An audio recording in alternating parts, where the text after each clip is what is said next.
participating dealers. Next news at 12:30 or when news happens. I'm Tom Bubert, News Talk 89 WLS. Connected with your world. WLS.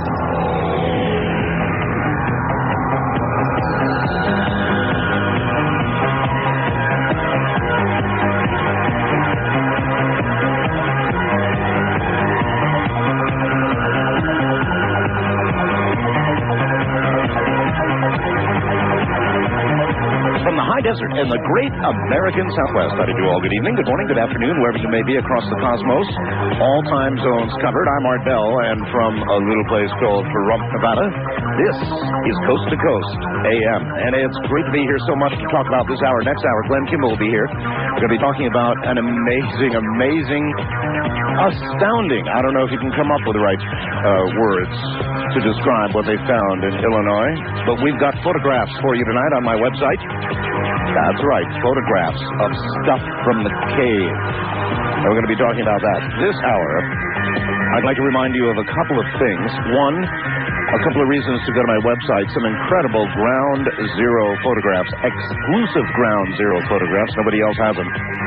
You've never seen these before. All at artbell.com tonight. Some amazing photographs of Ground Zero. Ay. And that's not all. If you look under What's New, the second item will be photographs, yes, I put them up, of our newest affiliate, KNYE, Pahrump, Nevada. That's the station that belongs to Ramona and myself. And it's our latest affiliate. We've got some photographs up there for you. I thought you might enjoy that. All at artbell.com. Now, what I really want to talk about tonight is human cloning. Oh, boy, do I want to talk about human cloning. But first, the war news, such as it is. A newly landed U.S. Marines cemented control of an outpost in the Kandahar region Monday, closing in, obviously, on Osama bin Laden if he's there. Navy jets attacked a convoy of armored enemy vehicles moving near the base in southern Afghanistan. 2 F-14 Tomcats involved. And so we're closing in on this guy, and we're definitely getting ready to wrap it up there, I think. Northern Alliance troops, aided by U.S. Special Forces, fought a pitch battle in a sprawling mud wall-led fortress for a second day Monday with captured loyalists of Osama bin Laden. 5 Americans were wounded by a stray U.S. bomb. Afghan factions can expect no aid for rebuilding their war-ravaged country, it's been announced, unless they agree on a broad-based government. Until there's some kind of government that is broadly based. No more veils, I suppose, that sort of thing. We're not going to rebuild that country. We usually rebuild countries after wars. In the case of Afghanistan, though, I don't think we ought to get involved in that because pretty much it was rubble before we began. So to rebuild Afghanistan, it seems to me, perhaps what we actually bombed at some point if they get the right government. Otherwise,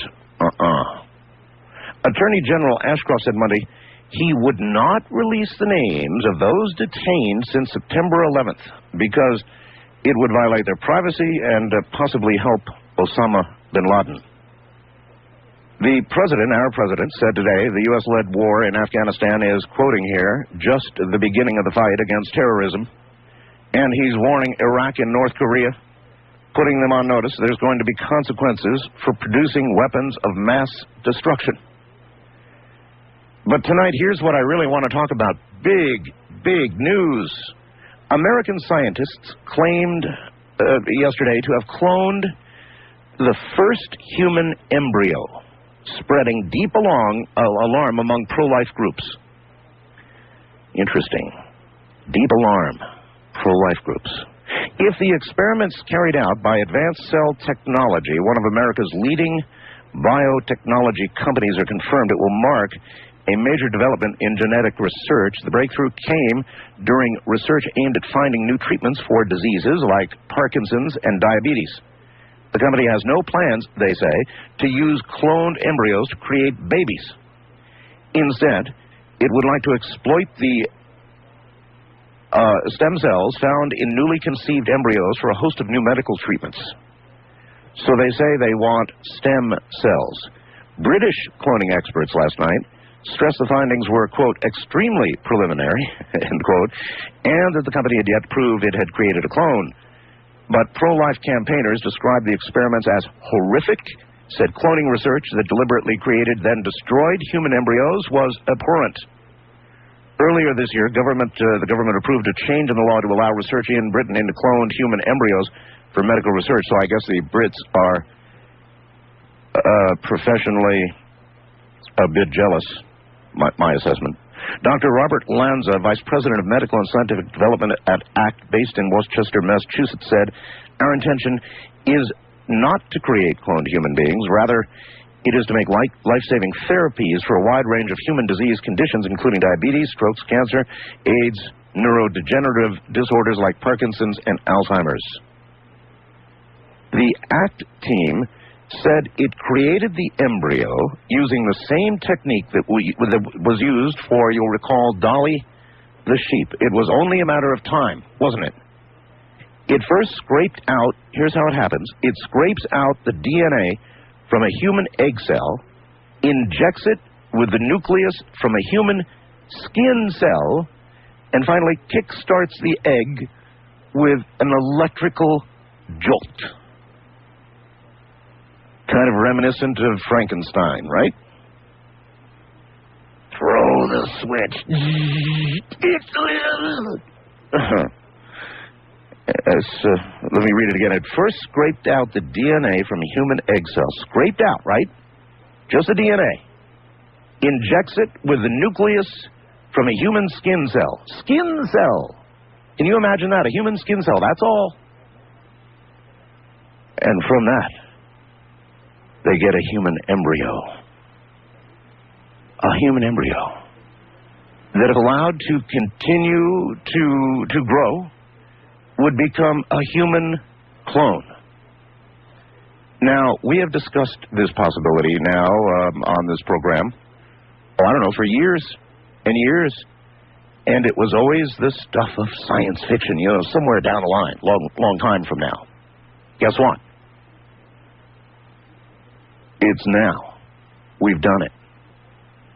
And there's a million questions that I would love to have you help me answer. You know what? I'm not sure how I feel about this myself. My wife is horrified. Absolutely horrified.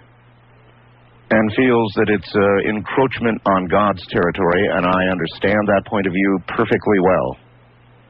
And I might share it. I'm not sure yet. I'm really not sure yet. I'm not sure how I feel about this. The creation of human life. I mean, it is that, after all, folks. It is the creation of human life. They say, no, just at the cellular level. And we don't let it get that far, but I was always taught that at the moment when the sperm and the egg go howdy, we've got human life. And it seems to me that when the female part and then the skin part go howdy, we've got human life, no less than.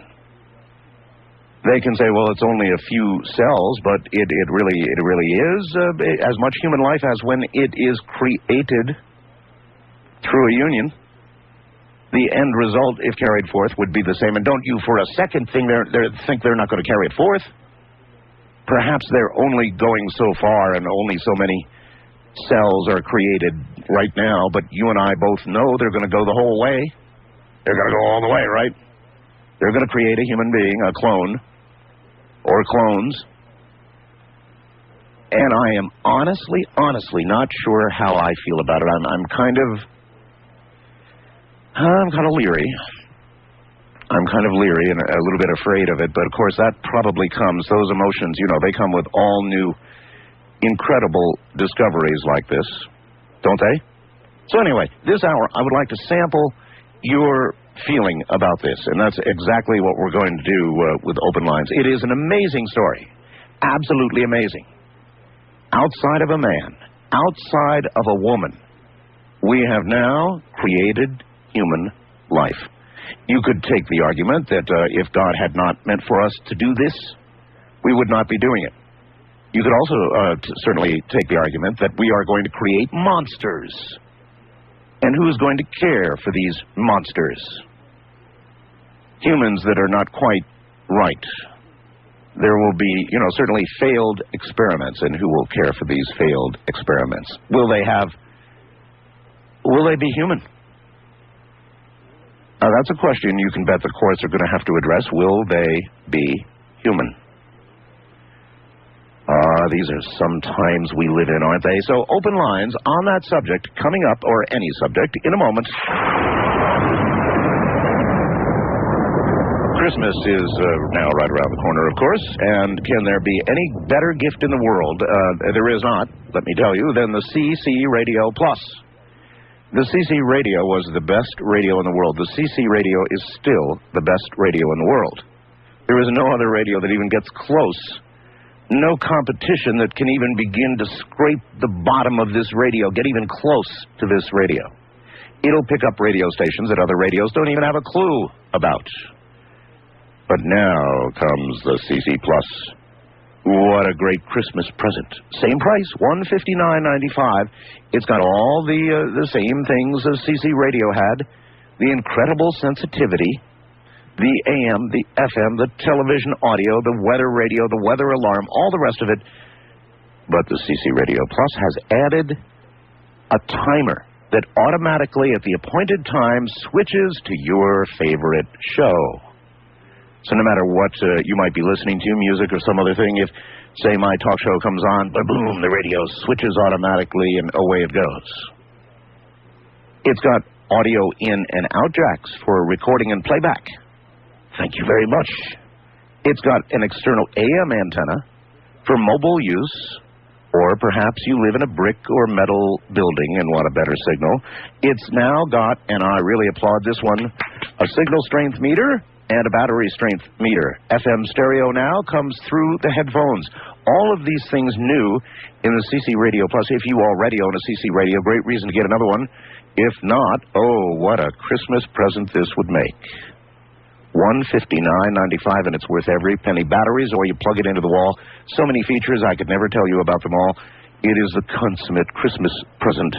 Call the Seacrane Company in the morning at 6:30 a.m. Pacific Time at 1-800-522-8863. That's 1-800-522-8863. See it if you will and wish on the web at ccradio.com. That's ccradio.com. It's got its own website. Now, how would you like to feel 10 years younger in 10 weeks? That can be done with human growth hormone, but it does not stop there. It goes forward. In other words, after you are feeling 10 years younger, then you will begin to look in the mirror, and to your amazement, as you continue the regimen, the wrinkles will begin to smooth out. Not because they're covered, not because they've got a miracle cream, but because they're really going away. You are getting younger. You're actually getting younger. And with it, other things will begin to happen. Sex will be better, more frequent, more energetic. You'll be more energetic generally. Improved memory. Sharper vision. Your vision will begin to go the other way. Instead of getting blurrier, it'll get sharper. Improved cholesterol profile, regeneration of all your vital organs, mood elevation, stronger bones, everything you associate with getting younger. HGH, human growth hormone. Ultimate HGH is the product. It's only about $33 a month. That's all. $33 a month. Give it a try. We'll send you a wonderful $20 value book so you can read about everything that's happening to you as it's happening. If you call Great American Products and order Ultimate HGH right now. 1-800-557-4627. That's 1-800-557-4627.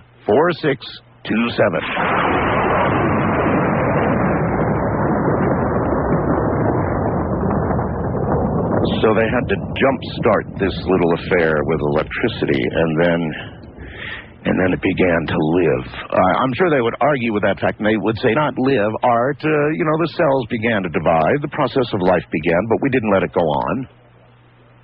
Still. And it begins multiplying. Would be a human being if they let it go. Amazing times we live in. First-time caller line, you are on the air. Hello. Oh, my gosh, Art. Oh, my gosh. Yes, you're on the air. Where are you? I'm in Las Vegas, but I'm from Seattle. My name is Lindsay. Just over the hill. Hi, Lindsay. Hey, I have two things. First of all, we love the show. Thank you. And secondly, I was out in Pahrump, and I took a picture of your house, and I have a picture of a craft above your house, Art. You have a picture of a craft above my house? You small? Well, you know, there have been many sightings of weird things in Pahrump. There was a cause bulletin on it recently. So are you serious? I was thinking it was a rod. I wasn't sure if it was a rod or if it was a craft, because I didn't see it when I was there. I left you a little note on your garage. Garage on your fence. On my fence. All right. Well, I'll tell you what you do. You send me that photograph. I will. Should I scan it or? Okay. So it's a regular photograph. Can you scan? Yeah. All right. Scan the photograph and send it to me. Oh, my gosh. I love you. I can't believe I got on the air. But anyways, that's all. I just saw the craft and I was freaking out. I couldn't believe it. And I didn't see it there, though. It's just in the picture. I don't know. And it's in two different pictures. And the other thing is we went to Area 51. Oh, yes. I came down to see my mom, and we went out there. And what do you see? Well, in one of the pictures from there, which is on a completely different camera, there's the same little thing. It's kind of cigar-shaped. Send me that photograph as well. Okay. Okay? Definitely. I'll look for both, and if they're good, I'll put them up for everybody to see. Okay. Okay? One other thing. I had a question. Yes. You had Atlantis on the other night? Yeah, well, I had a story about it. But maybe Atlantis, yes. Yeah. I was wondering, do you think Atlanteans deal with shadow people? Oh, yes, thank you. I think shadow people have been around for the Atlanteans and the Romans and the Greeks and everybody who's been on Earth. And that may go back somewhat further than we believe. Well, gee, a craft over my house, a craft over my house. Wonderful. I'll look forward to seeing that photograph. Wild Card Line, you're on the air. Hello. Hello. Hi. Hello. Hello. Hello. Hello. Hello. Hello. Shall we dance? Hello. Hello. Is that all you can say, or is we've got the hello part done now? Okay. Okay. All right. Actually, I called this number because I want to know how to subscribe to your program. I can't get it on the internet. You can't? No. Why not? Well, I can't find the place where you're supposed to register. Well, it's at artbell.com. Well, I'm there, but I can't get your program anymore. Well, the And I registration. miss it terribly. The registration information is right there. Where? Oh, let's see. I'm on my own website. This info. Wait a minute here. I haven't even looked myself, so what do I know? Let's see. I would think under program, and then live streaming. Oh yeah, okay, live streaming audio, right? Right. And when you click on live streaming audio, then there's something very bold that says click here to subscribe. Now, I'm not a computer genius, but I would think that click here to subscribe is probably a clue. The After Dark place is where I went, and it said click here to subscribe. Well, After Dark is the newsletter. I found that out. Okay. I'm relatively new to your show. All right, well, that's all right. Anyway, that's the giveaway. Click here to subscribe. All right? Okay. Anything else? That's it. That's it. All right, well, then you're on your way. East of the Rockies, you're on the air. Good morning. Hello. Going once. Yes. Yes? Hi, Art. Turn your radio off. It's off. Okay. What is your first name? I'm Nancy from Nancy. Rochester, Minnesota. All right, Nancy, what's up? And I'd like to talk to you about the cloning. Yes. I have a real short ghost story for you. Well, no, let's hold it to cloning. What's your view of cloning? My view of cloning is like, it's mixed emotions because, for one thing, it's tampering with things that should be done by God. But there's another side to it, too. If it can help people and save lives. I wonder if people are upset with it. They were shocked and surprised when we cloned Dolly the sheep. You remember that? Yeah. But now all of a sudden that it's a human being, it's a whole different story. And all of a sudden it's really, really big news. We've cloned a human being. Do you think that people are angry because there's not apparently a lot of difference and difficulty between cloning Dolly and cloning the human being? I think that there are going to be people who are going to be angry about it anyway, regardless of what they do. It's just something to complain about. Something to complain about. Well, all right, but I'm not sure that's entirely fair to the critics. I think it may be more than something to complain about. I do think that, not so many people said, oh, it's so wrong, it's wrong, it's wrong, it's wrong with Dolly. But we did at that time look ahead toward the day when they might clone a human being, and now that day is today.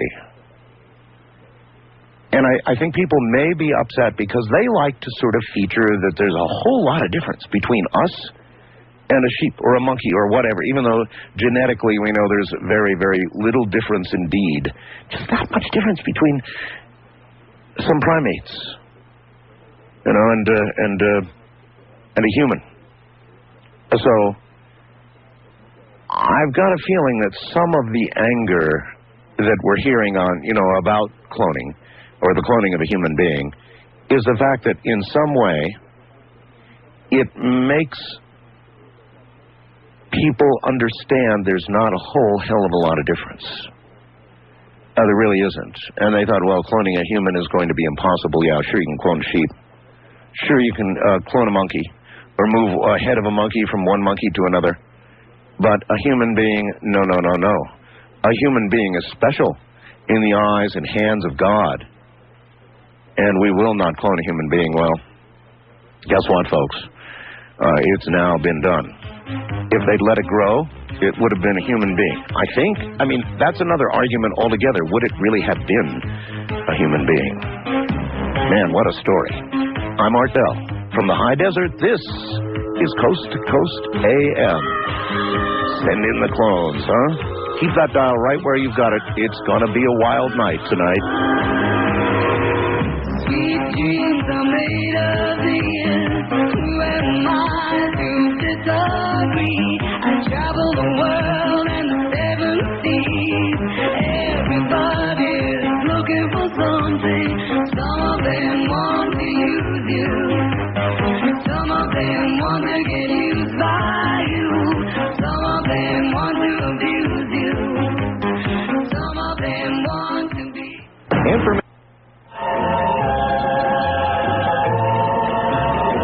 Every night I hope and pray a dream lover will come my way.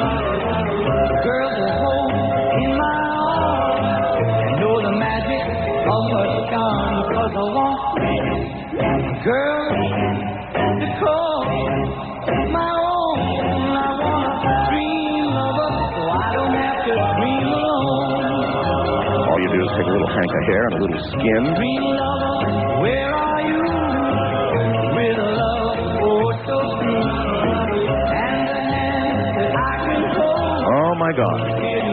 Folks, we have cloned. To reach Art Bell in the Kingdom of Nye, from west of the Rockies, dial 1-800-618-8255. East of the Rockies, 1-800-825-5033. First-time callers may reach Art at 1-775-727-1222. Or use the wildcard line at 1-775-727-1295. To reach Art on the toll-free international line, call your AT&T operator and have them dial 800-893-0903. This is Coast to Coast AM with Art Bell on the Premier Radio A Network. little hank of hair and a little skin, and away we go. You've got your dream lover, maybe, or your nightmare. And I guess that's the controversy, isn't it? My wife made a very interesting observation. She said, honey, did you happen to notice that they did this over the Thanksgiving weekend? I mean, here we are in the middle of a war, and everybody takes a slight breather over a Thanksgiving weekend, and then all of a sudden, out of nowhere, over the Thanksgiving holiday weekend, whoosh, we have cloned. You've heard Art Bell talk about technical remote viewing and how the military kept it a secret for 17 years. I'm Dane Spotts, CEO of SciTech, the company that ushered this classified technology out of military intel. SciTech is looking for qualified people to become skilled remote viewers.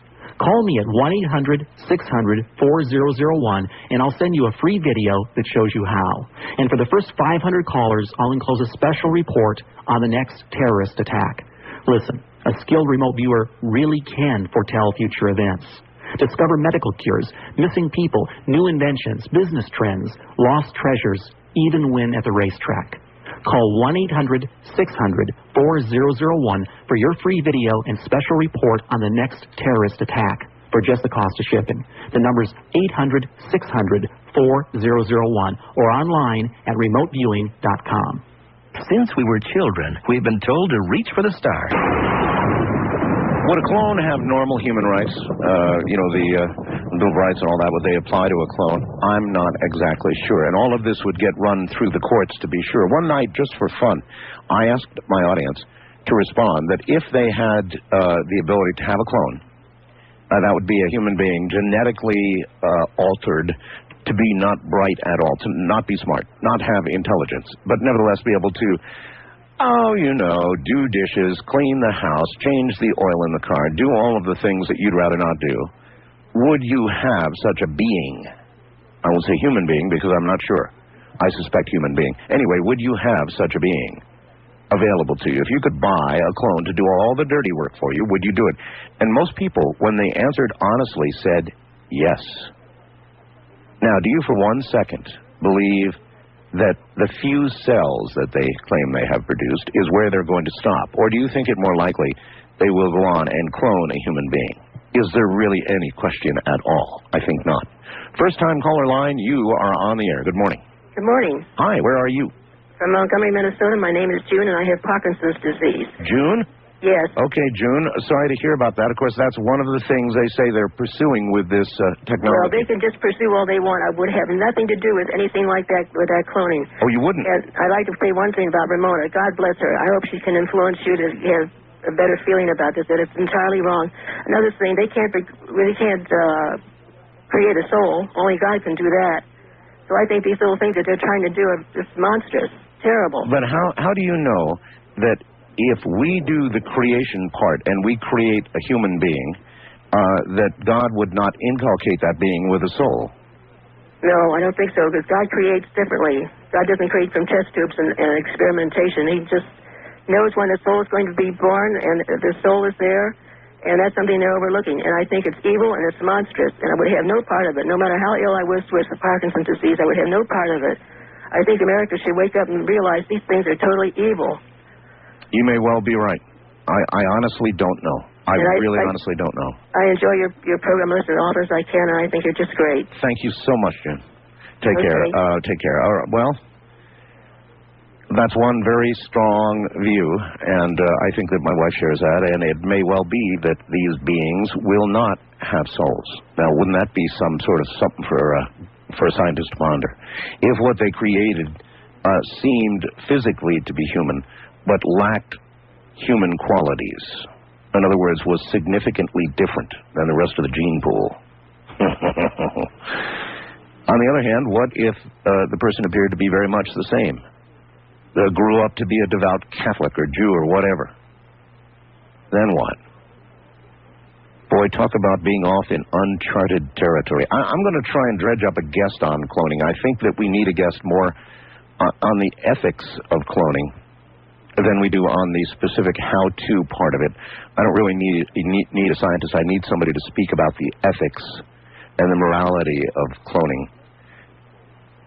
I'd love to have Michael Cordy. Michael Cordy is one of my favorite authors, and he wrote on the subject specifically about the cloning of Jesus Christ. What a book that was. Wildcard Line, you're on the air. Good morning. Good evening, Art. Good morning. Yes. How's your back? Absolutely spiffy, thank you. Oh, wonderful. Very glad to hear that.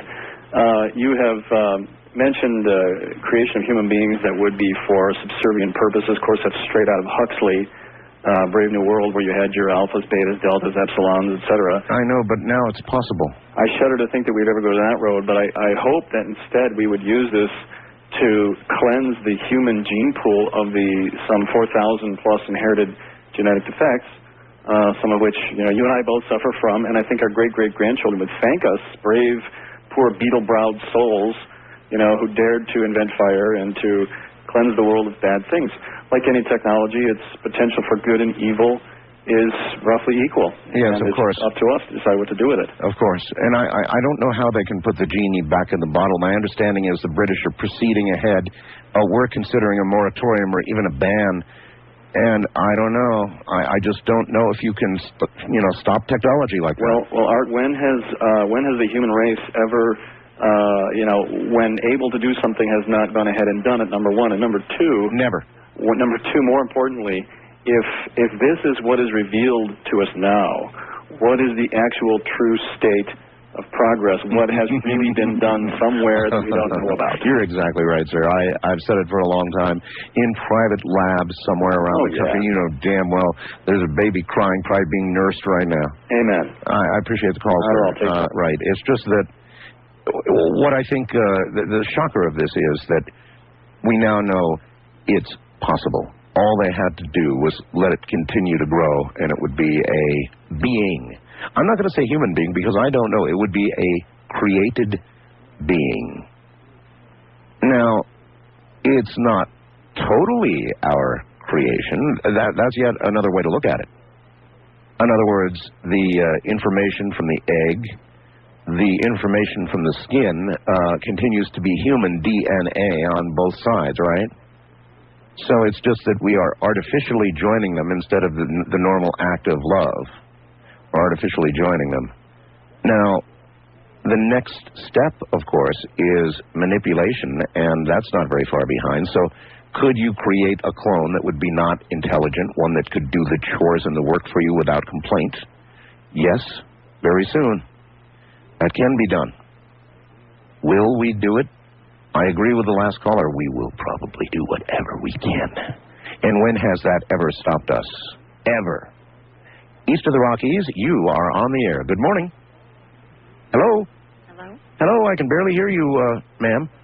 Oh, okay. There you are. Speak good and loud into the phone and let her rip. Where are you calling from? I'm calling from Meadville, Pennsylvania. Meadville, My all right. name's Barb. Hi, Barb. And like I told you before the break there, I'm calling about cloning. Yes. Now, do you ever notice when these medical researchers come up with something that's going to make them a fortune? Believe me, this is going to make somebody very, very rich. I'm sure. They always come out with the phrase, because it's controversial and they know that a lot of people aren't going to swallow it. To make it easier to swallow, they always come out with the phrase, it's going to save lives. I know. Well, will it?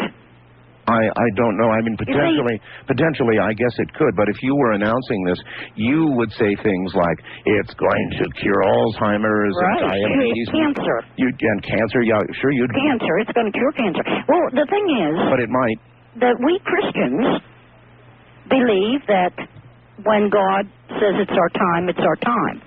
So even if we have... But wait a minute. Let me challenge that a little bit, all right? Okay. I'm up to that. If you lost a leg or an arm or something like that, you wouldn't say to yourself or of your daughter or son, well, we'll see what happens here. If it's God's will, then little Johnny or Jane is gonna go to God. That's all there is to it. No, you'd rush them to the hospital, and you would do every heroic procedure you could do to get their arm reattached and to ensure they didn't bleed to death. So, I don't know.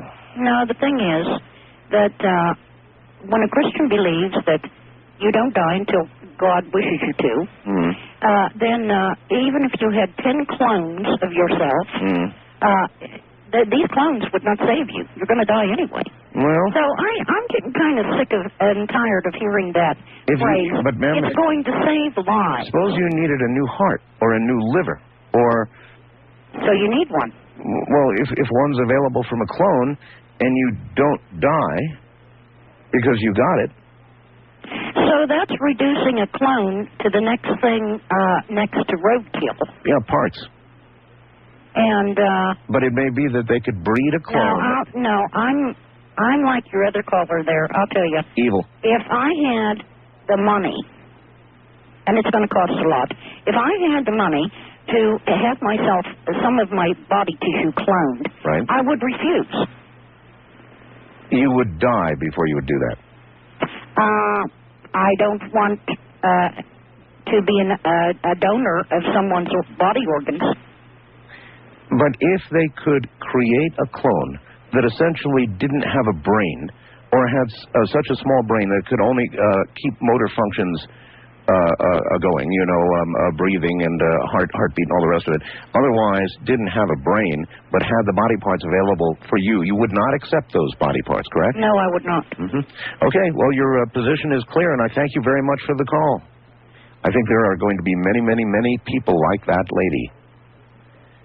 And I mean no disrespect at all, but I wonder how many of these people, if actually faced with death and the option of continuing to live with apart from a clone, would then really refuse. It's really hard to know. Until you really got a person in that position, it's very easy to sit back on the moral high ground when you're not ill, not fatally ill, but would you maintain that moral high ground if you were really pressed? I don't know. We're going to answer a lot of very interesting questions about ourselves as this continues, don't you think? West of the Rockies, you're on the air. Hello. Good evening, Mr. Bell. Hi there. Where are you, pray tell? East of the Pacific. East of the Pacific. Okay. I would like to address the 2 points here. Number one, background on the company and on the man that created this, that heads the clinic, and secondly, exactly what he has done. I have done some serious research into this. And? Number one, the company you mentioned is Advanced Cell Technologies out of Worcester, Massachusetts. Right. It's a privately held company. It employs 200 people. And it's headed by Dr. Michael West, who would be the gentleman that you want to get on the show. I'd love to have Dr. West. I doubt that under the current conditions I'll be able to get him, but we'll get somebody good. Right. Or a bioethicist, by the way, is the type of person you would want on your ethics. Yeah, I don't really want a scientist. I don't really want a scientist because I think I, at least to some degree, understand what they have done. Right. I want to understand whether we should do it. And exactly what they've done there is they've created a first human embryo clone. Right. And the gentleman, Michael West, sounds like a very interesting character. I've heard him described as a visionary, a Renaissance man that has studied theology and philosophy. And he is targeting therapeutic versus reproductive cloning. And what he had created was a one-cell division into 6, which was in order to actually, which is just a basic first step, Art, he's not even close to developing a dolly. Not even close. The pros are saying that you need approximately 100 cell divisions to create stem cells. But it's coming, sir. And that needs to develop what they call blasteus, which is actually a placenta for the stem cells. Yeah, but it's coming. The next step is there, but then, of course, you know that a company called Clonaid out of Italy is on the verge and has a waiting list.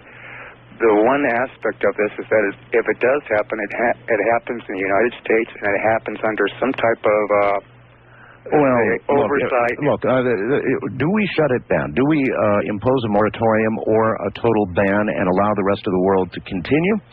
Or do we continue research here? Or does Michael West move to another country where it will be allowed and proceed further? Already some of our scientists have made their way to Britain where they know it's going to continue. So what is your view? Should we continue here? I think that it'd be best here in our homelands than going ahead and having our scientists and our research people go elsewhere. And the reason for that is that it's going to happen anyway. It's a matter of time. Brave new world out there. Well, thank you. I have a feeling he's right. And I know that a lot of you think this is horrific, and I may join you in believing that. I'm not really sure yet. You know, isn't it strange? I have not made up my mind about this. I really haven't. It's going to take a lot of thought, and while I'm thinking, they're going to be doing it anyway, aren't they? First-time caller line, you are on the air. Good morning. Hello. Good morning, Art. Good morning. Turn your radio off, please. I'm sorry. It's always first. Where are you, sir? Well, calling you from Los Lunas, New Mexico, listening on 77 KKOB. That's the one, yes, sir. Had a little, it's very interesting to hear the folks talk about whether they have souls or not. if they truly don't, then on the other hand, wouldn't there be an avenue for them to? You know, if they don't have souls, that would be of great comfort to the Christian community in a way. Yeah. If they are created and they're atypical, they're not really human as we understand humans. Perhaps they have no conscience. Perhaps, something really different about human clones. Then the Christians would have something to say, aha, they are soulless, and that would bolster their faith in one way or another. If they need it, it would certainly bolster their faith, wouldn't it? Right, Art. But do you think feeling human beings with compassion and understanding, wouldn't we tend to become attached to these clones? I mean, how would we separate the difference between? You mean like I am attached to my cats? Or what do you mean?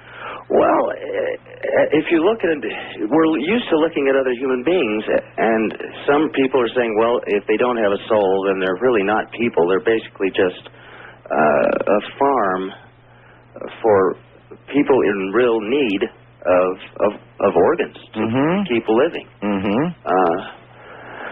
It would be hard to look at them. I don't know if it would or not, but to me, I guess someone having the same fingerprints as me would they have fingerprints? Well, look, here's the easiest way for me to ask. You're sick, sir. You have 2 lungs that, for whatever reason, cancer, whatever, are no longer going to be workable for you within, say, 3 months. You have 3 months to live. Yes. There's a clone available. It could give you its lungs. It doesn't really have a brain as you do. It would not have any say in whether or not you take its lungs. If you take its lungs, you live. If you don't, you die. Would you take those lungs? Yes, I would, and I'd be very thankful for the technology that brought it to me. And because thereby my whole family would be enriched by me being around a little longer. Maybe, but Maybe what not. about the fact that this clone with essentially no brain still has a soul, a human soul? And so when you take its lungs, it ceases to live. Have you sinned? Wow, Art. That's why I love your show. Well, I mean, this would it be something you would give a lot of thought to before you would do? Oh, definitely. Yes. Would you feel? It's soul searching for sure. It's definitely. Would you feel guilt? I assume that you would go ahead and do it. That was an honest answer. Do you think you would feel guilt? Maybe that would be the balancing thing. How would I feel like I'm taking from someone? But at the outset, wouldn't the purpose be for this outcome? For me to be receiving Oh, it? absolutely. So I'd have to go, well, okay. Absolutely, but it still might be murder. All right, well, listen, I appreciate it. We're going to have a guest on this subject. Yes, thank you for calling, sir. You take care. I'm Art Bell. Glenn Kimball is next with a discovery made in Illinois, in the ground. It's amazing. Stay right where you are, as the saying goes. Don't touch that dial. You think that people have had enough of silly love songs? Well, looking around me and I see it isn't so. Some people want to fill the world with silly love songs. And what's wrong with that? I'd like to know.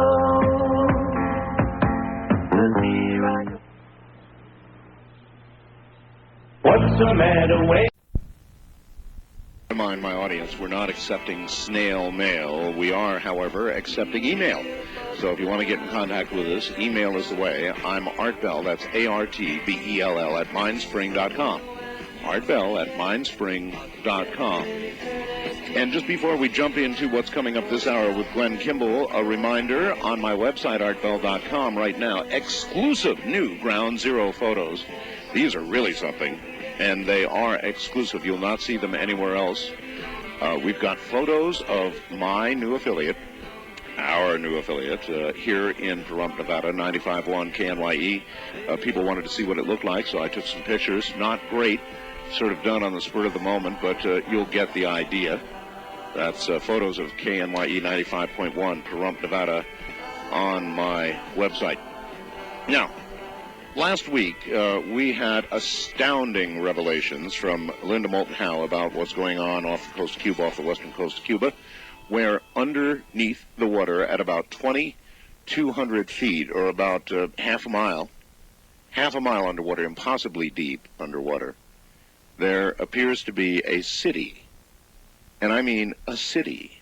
Buildings, pyramids, roads, everything you would associate with a city. And of course, the incredible interview with Paulina Zalitsky, who has now not just done side scan sonar rather, of these artifacts, but has now taken photographs and has found inscriptions and symbols on what appear to be buildings. It may be Atlantis. Tonight, we're going to follow up with Glenn Kimball. Not such an exotic location right in the middle of the country in the state of Illinois. A cave. And we're going to find out about this cave and what's in this cave coming up in a few moments. Glenn Kimball is a collector of ancient texts since he was 15 years of age. Former president of the International Exchange School, taught at the University of La Paz in Bolivia and Southern Illinois University, a best-selling author, lecturer on a variety of historical subjects dealing with ancient texts. Did his doctoral study at Southern Illinois University. He has lived not only in Bolivia, but also Chile, Peru, and Mexico, having studied in the libraries of Italy, France, England, and the former Yugoslavia. Most recently, he's been filming pilots for a new television series slated to air late next year. But I'm way behind on this whole cave in Illinois. I've been hearing about it sort of hither and yon for a long time, but I want the whole story, and tonight I think we're going to get the whole story, or at least a very great deal of it, if you'll stay right where you are. And now here he is, Glenn Kimball. Glenn, it's been a long time since you and I have come together on the radio. Welcome to the program. How are you, Art? I'm just fine, thank you.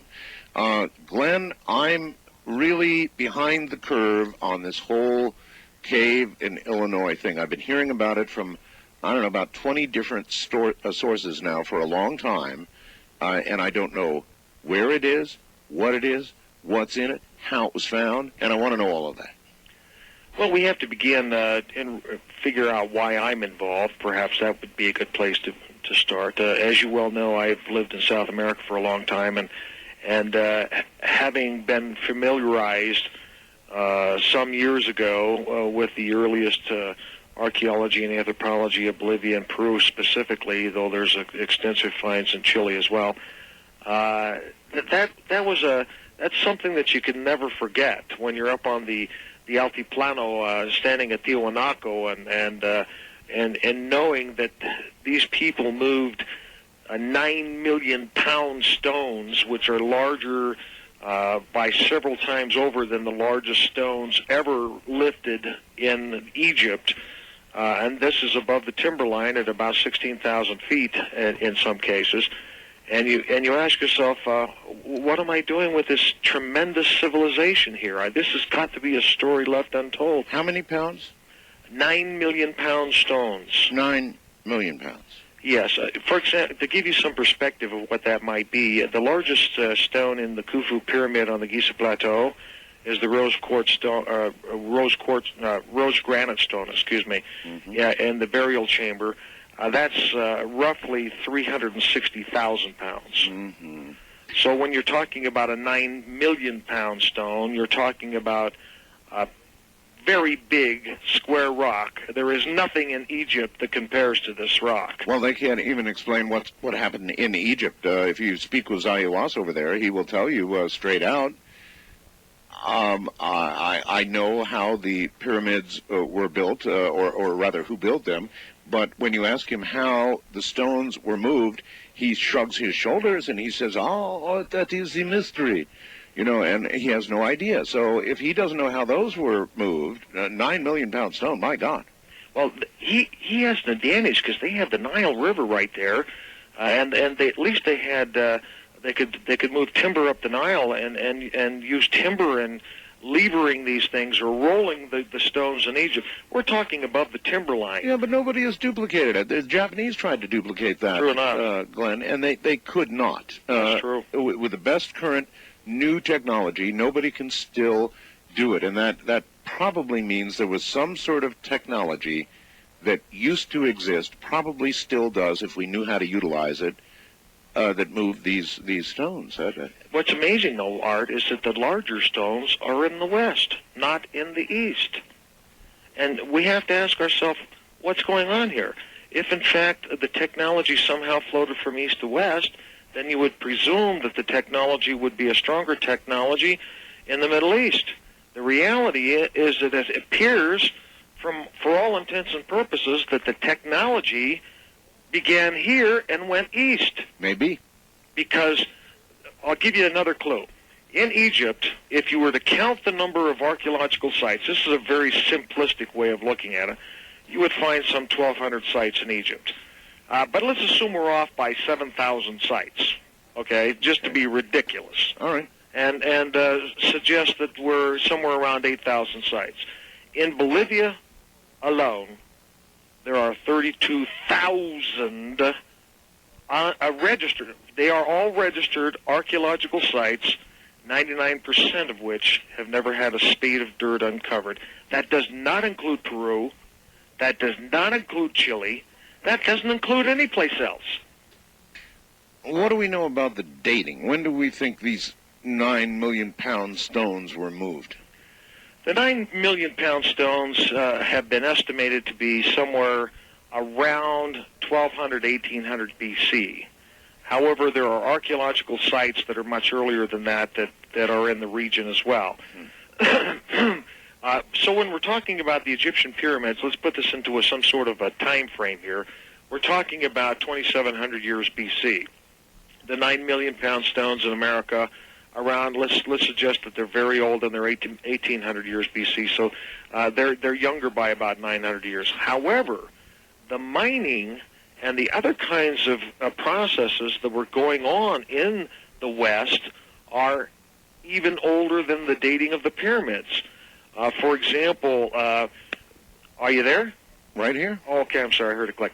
The dating, the Bronze Age came about in Europe, in the Middle East, in 3000 BC to 1200 BC.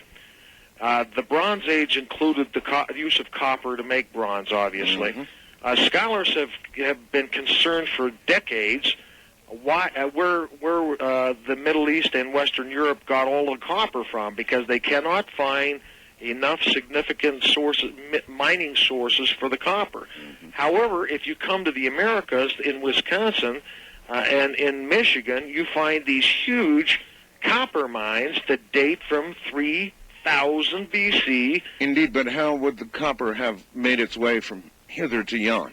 There is a river right from the mines onto the Mississippi, Ohio, down into the Gulf of Mexico.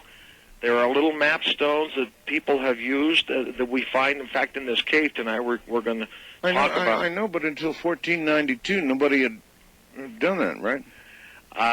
Sadly, our anthropological history is in error. It could be wrong? Not only could it be wrong, but it could be blasphemously wrong. Oh my! Yeah. The problem we have with the anthropology in the Americas is that there was some programming the other night on television which suggested that the sources for the Native American Indians, and the whole rationale was, look at their faces and you can tell where they come from. Mm-hmm. And my comment is, if I look at Native American Indians, I can't tell a thing about where they come from. And they presume that because the Native American Indians were not known to Western Europeans until 1492, basically, and because China itself was an unknown civilization, that somehow these two unknown civilizations crossed an isthmus at the time of the last ice age, and that there was some melding toward the end that left a corridor down through Canada, and therefore the Native American Indians must be predominantly Oriental. The answer to that question is, who thought up that idea? Because that's silly. Because that could not possibly be the predominant source for the Native American Indians, though there is little doubt that Native American Indians do have Oriental genes in their body. Their body part, there's a piece to the pelvis that is very, I am not a morphologist, so I can't tell you specifically, but there's a piece to the pelvis that is very Oriental in nature and connects it back to the Far East. But there are other facial characteristics and bone structures and morphological structures which are very Western European and Middle Eastern. So we're talking about a race of people who, because they are an enigma to us, we make wild assertions about their origins. And when we start to define origins and make those definitions rigid without having explored all the possibilities, then we introduce error into the system. The biggest problem we have in America is that we have rushed to close our minds and to preserve our ideas or philosophies about where we came from, who we are, and what our values are. Well, you know, though, I think that is less true of the average person when presented with information like they're getting tonight from you and have had from others, including Linda Moulton Howe and many others, and more true of people who research and write papers in the field. I think they're the ones that have pretty much closed the door. And, you know, if new information comes along, it threatens careers, Glenn. Well, there's little doubt that you're exactly right, Art, is that we can blame our scholastical institutions for closing the doors on discovery. You know, how sure are you that they're wrong? I am absolutely positive in my own mind. Now, if you want me to produce evidence, I can produce a mountain of evidence, but then Carl Sagan's platitude comes into being that preposterous claims or enormous claims require enormous evidence. And so we have to decide how much evidence is definitive evidence. And I think Carl Sagan was pragmatically right, but he was certainly describing an unfair system. We don't play on the level playing field when we talk about discovery. When we were kids, Art, didn't you dream about being an explorer or an adventurer? I did. Me too. But you know, today we could not be Christopher Columbus. It's not possible. And the reason we couldn't be Christopher Columbus is because we couldn't sail on an ocean to a foreign land, stick a stake in the dirt and say, I claim this for the kingdom of Nye. No, we can't do that anymore. No one's going to let you do that anymore. No. But there are unexplored venues. There's under the ground. There's space.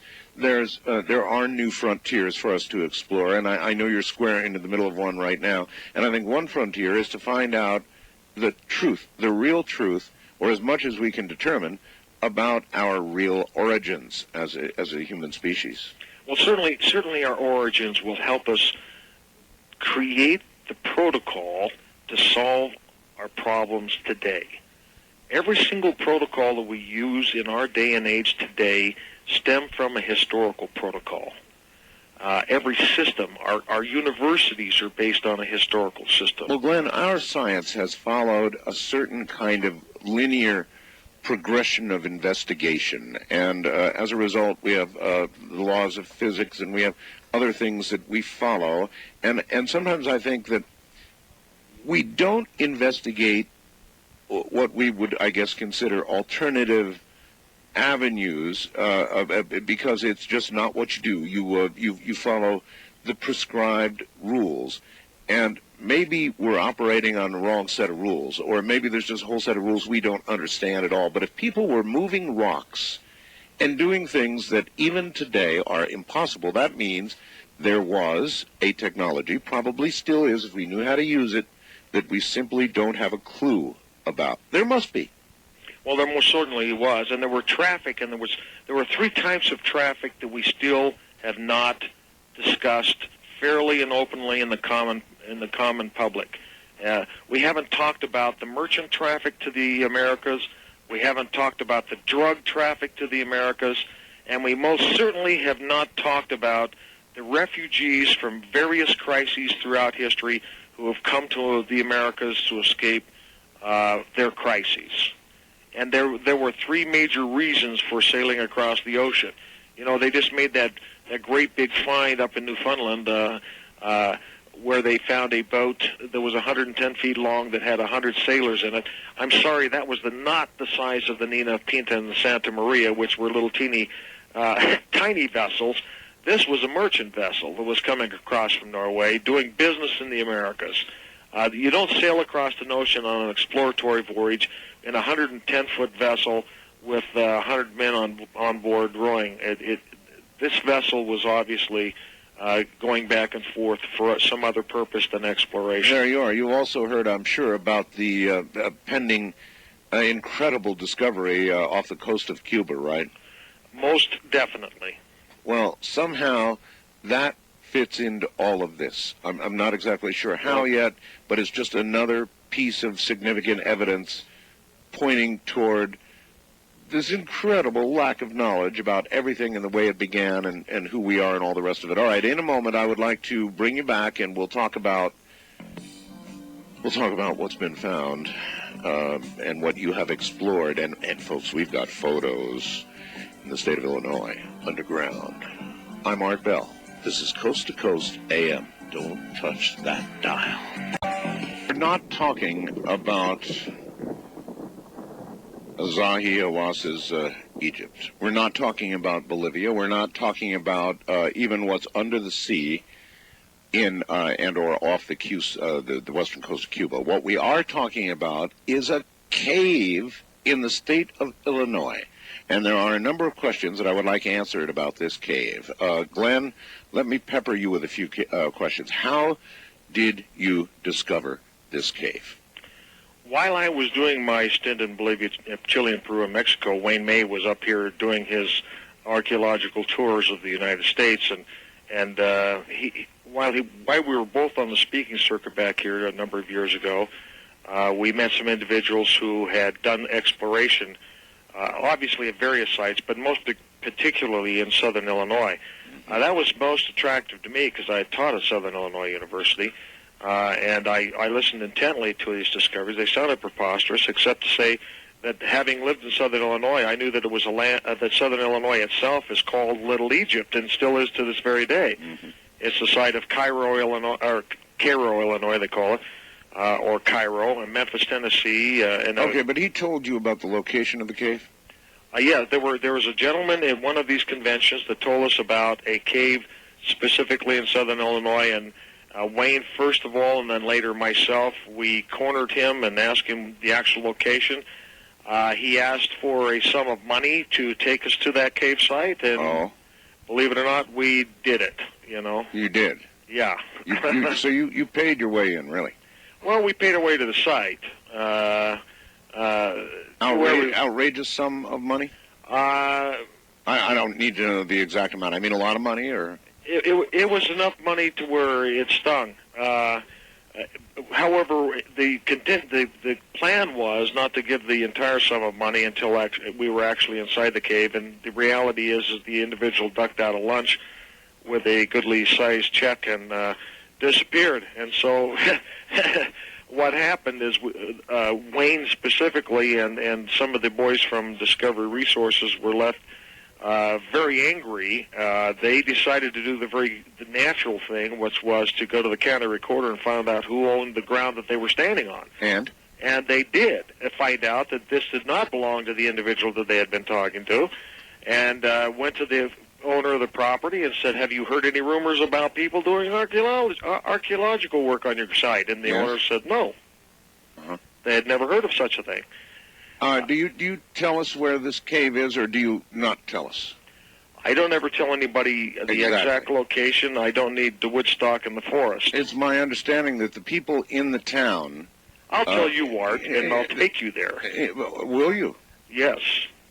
All right. Let's mark that one down as something that I guess I should do. But the people in the town in question, without mentioning it, are not aware of it. You know that, don't you?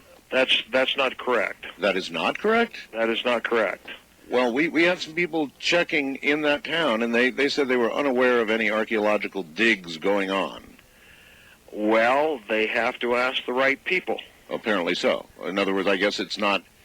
And I don't want to violate someone's privacy and to give someone's name out over so the air. Then this is privately owned land, is that correct? Very definitely.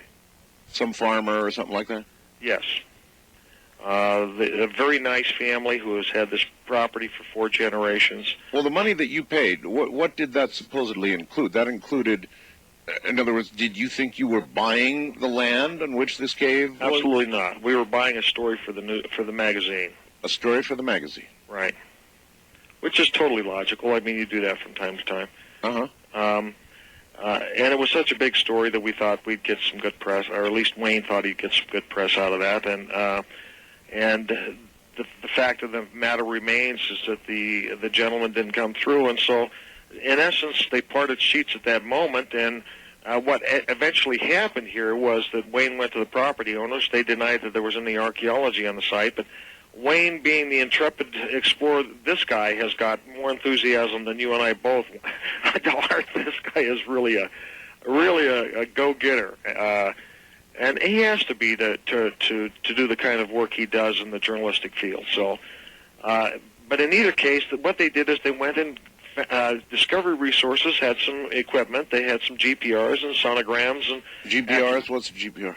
A GPR is above ground electromagnetic detection equipment that tells you what's underneath the surface of the ground. Metal detector, you mean? No, actually it's sonogram. It tells you the geological structures. All right. They did have a piece of metal detection equipment with them as well, which is a different piece of equipment. Okay. So there were really 4 pieces of equipment used on the site.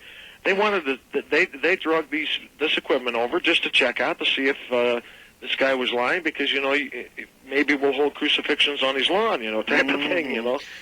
So you got permission from the owner of the land to... Absolutely. Oh, okay. And by the way, while Wayne was sitting in the home of the landowner, the gentleman in question called and complained that there were looters on his property taking archaeological artifacts off the site. Oh. And the owner of the property said, "You mean the gentleman sitting in my living room?" Oh, really? Really? Yeah, that's quite a story. So it's kind of gives new meaning to the word "whoops," you know. But in either case, what they did is they drug some equipment across the ground, and they got some hits. They found out that this place was a cavernous monster filled with the limestone caverns. Were there actually any openings to explore, or was this just all above ground, sort of looking? The landowner seemed to indicate that there had been a couple of cave openings. However, when Wayne and I went back, there were no cave openings anywhere on the property, and the farmer could not any longer locate the openings to the cavern. And to be honest with you, in our last little venture here 2 weeks ago, we found out why we could not find any openings. Why not?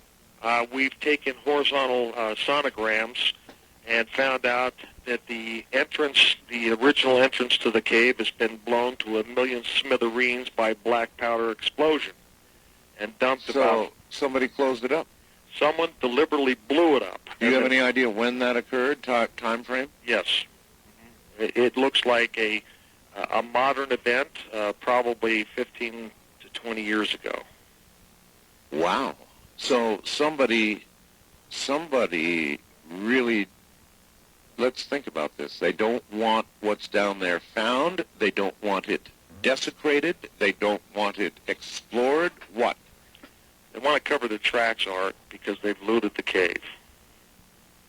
That's my opinion. Because they've looted the cave. What good would it do, Glenn, to remove the artifacts from the cave, blow the cave entrance, and then not be able to give any history of what you've got?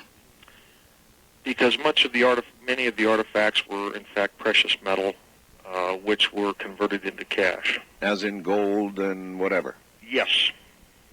Oh. And so, some artifacts can be sold for money, but gold is a very short trip to the bank. Well, it certainly is, but wouldn't such a discovery be so incredible so that the artifacts would be worth so much more for what they are rather than, the weight, the metal weight? Art, you're talking about someone who has your intelligence. I suspect that these people were not as bright as you are.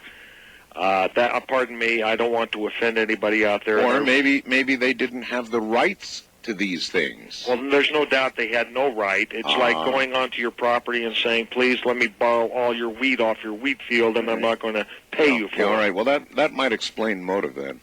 Oh, yeah. Okay, all right.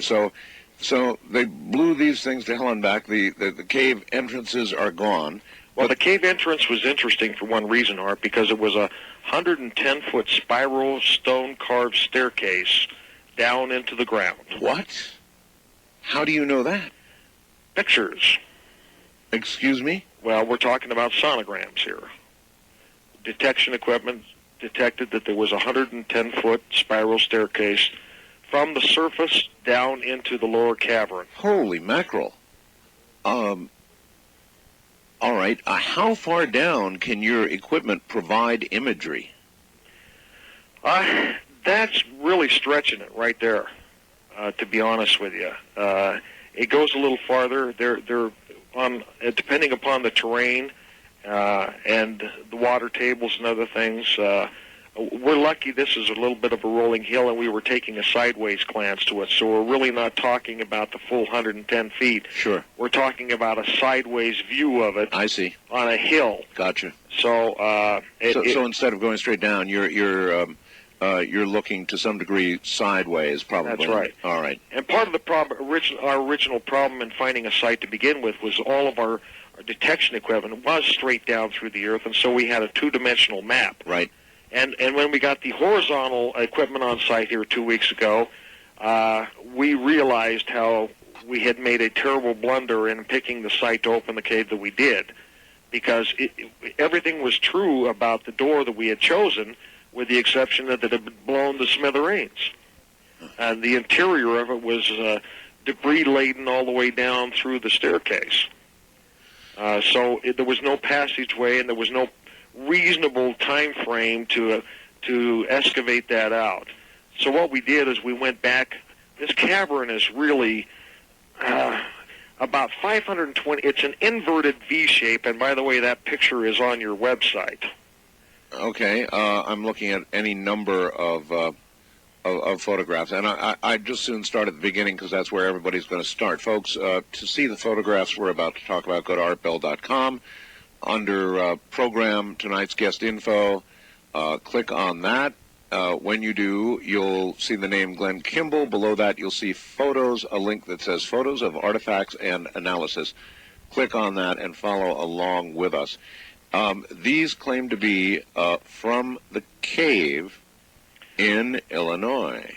Now, these are artifacts that are either held by Wayne May or myself, or by the local collectors.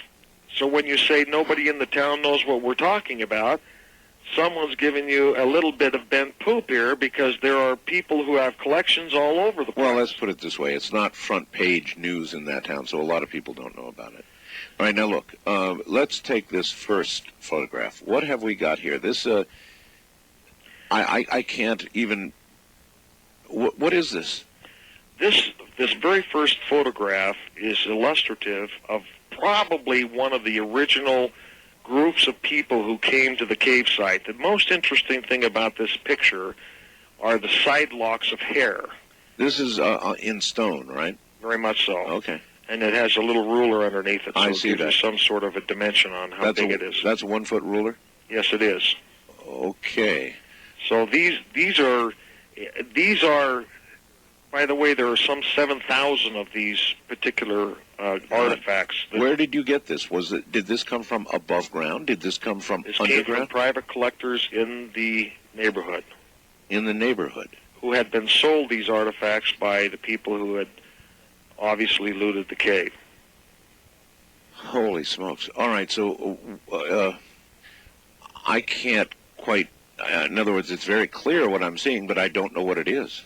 It's a photograph of a person. Well, we don't know either, with the exception of the dress is very typical of, it's hard for me to put 7,000 photos on the site, but it's illustrative of a very common type of dress, and we're going to see several of the common types of dress. There's really three separate motifs here.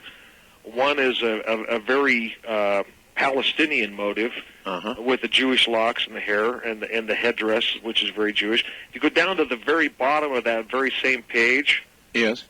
You'll see a dark, a slate-like rock. I'm there.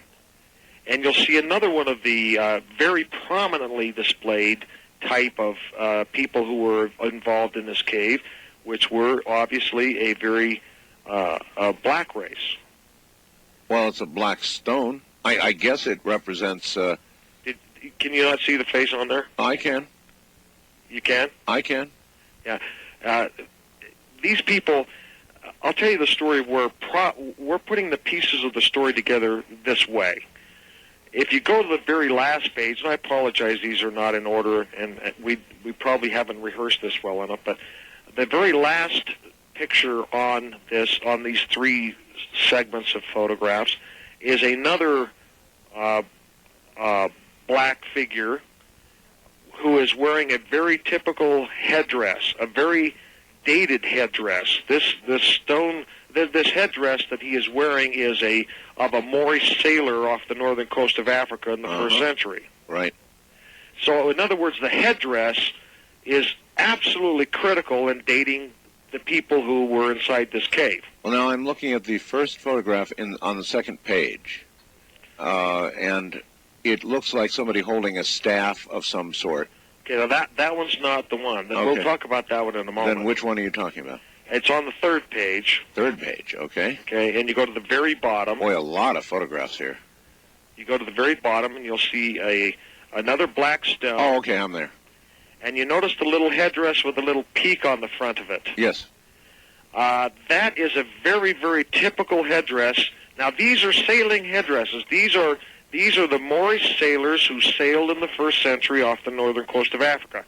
To put this into perspective, if you saw the movie Gladiator, and you saw him in the Colosseums, in the dusty Colosseums. Of course.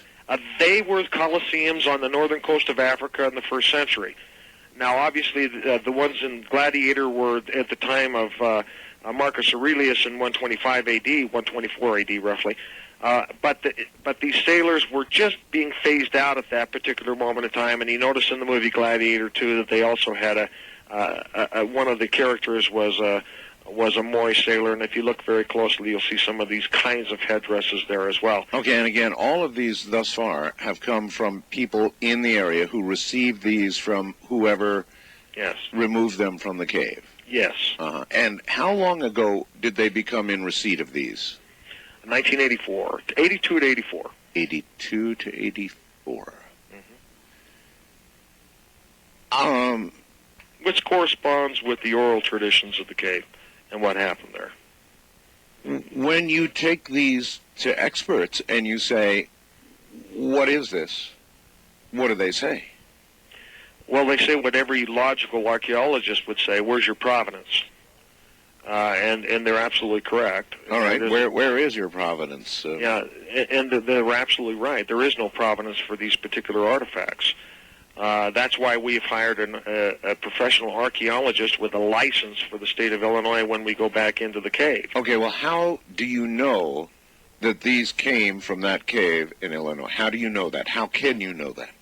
Well, other than people's word and one other thing, and that is a consistency amongst the collections, and that when we go back into the cave, the only hope for these artifacts to be worth anything or to be of any value in historically to anybody is for us to actually open the cave and find similar artifacts. Correct. Otherwise, they're worthless.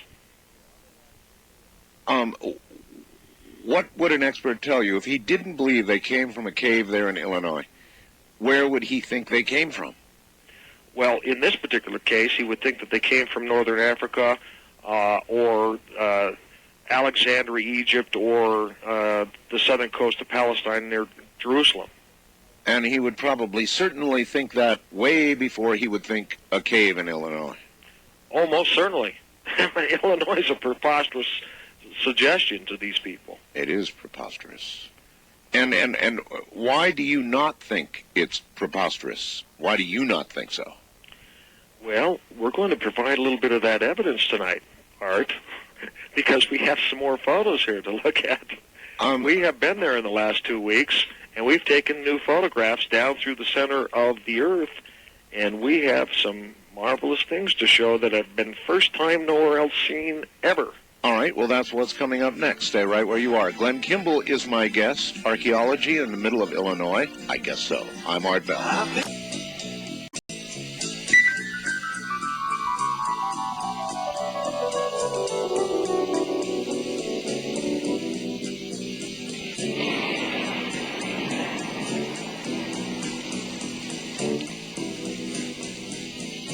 Riders on the storm. Riders on the storm. Into this house we're born. Into this world we're thrown. Like a dog without a bone and actor out alone. Riders on the storm. There's a killer on the road. His brain is squirming like a toad. Take a long holiday. Let your children play. Call Art Bell in the Kingdom of Nye from west of the Rockies at 1-800-618-8255. East of the Rockies, 1-800-825-5033. Once again, here's Glenn Kimball. And Glenn, the second photograph down on the first page shows what appear to be golden-colored artifacts with inscriptions on them, some kind of writing. One appears to be obviously Egyptian. No question about it. It's Egyptian. It must be. And These are gold. They are gold? Solid gold. Solid gold. And they are... a couple of the pieces are in our possession. Some of them are not. Some of them are in the possession of the locals. I'm telling you, if you're going to manufacture artifacts, don't do it out of gold. It's very expensive. Oh, yeah. So you've got some of these. You're in physical possession of some of these, and some are in local hands in the area of this cave or in the town where That's correct. Yeah. How far geographically around the town were these artifacts sold? 2,000 miles. 2,000 miles? Yes. That's two-thirds of America. That's correct. There's some in California. There's some in New York. One of the most precious artifacts that we will be looking for to have returned is in Chicago. We have a trace out on that. We have trace out on banking and all kinds of things out where we're finding hits. So we're not going to try a case here on the air tonight, Art. Okay, but to the people that these artifacts were sold, how were they represented? Represented as coming from where? The golden artifacts were represented as merely antiquities, gold weight value, and I think the owner, from his own lips, sold short on the actual gold itself. Uh-huh. The antiquities, the stones, were sold after people would show interest in the tale of Illinois, and they would say, "Would you like a stone from the cave, or 10 stones, or 100 stones, or in some cases 500 stones?" And he would sell them in lots. Okay, but they were represented as coming from a cave in Illinois. That's correct. Wow. All right. You would think that people in possession of something like this would instead represent them as coming from, I don't know, South America or perhaps Egypt, or something more likely and easier to sell as a story. Well, I find the people that I've talked to that are in possession of artifacts, and as they've been so kind to display. I had one gentleman just open up his garage and lay out so many of them it took us all day to film.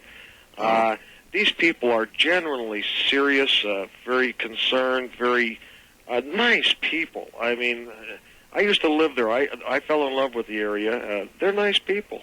Okay. And we're not talking about people who have grandiose ideas, by and large, about what's going on here. They largely love to be included, to be a participant in what they feel will be eventually a major find in America. All right, fine. How do we take this story from myth and legend to some sort of grounding in reality? In other words, what have you done in the last 2 weeks?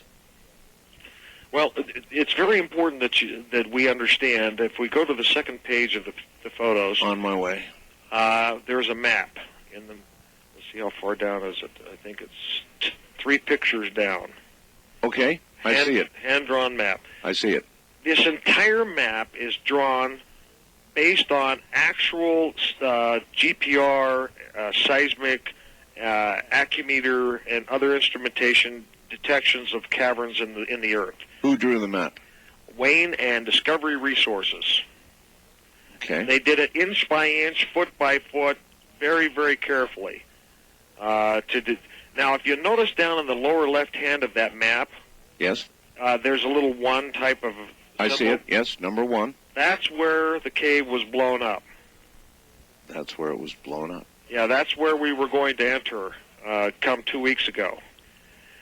We would have had to travel up a curving but rather direct 525 feet cavern. The backside, you notice it looks like an inverted V here. Yes. Okay, the backside of this cavern was where all the good stuff was.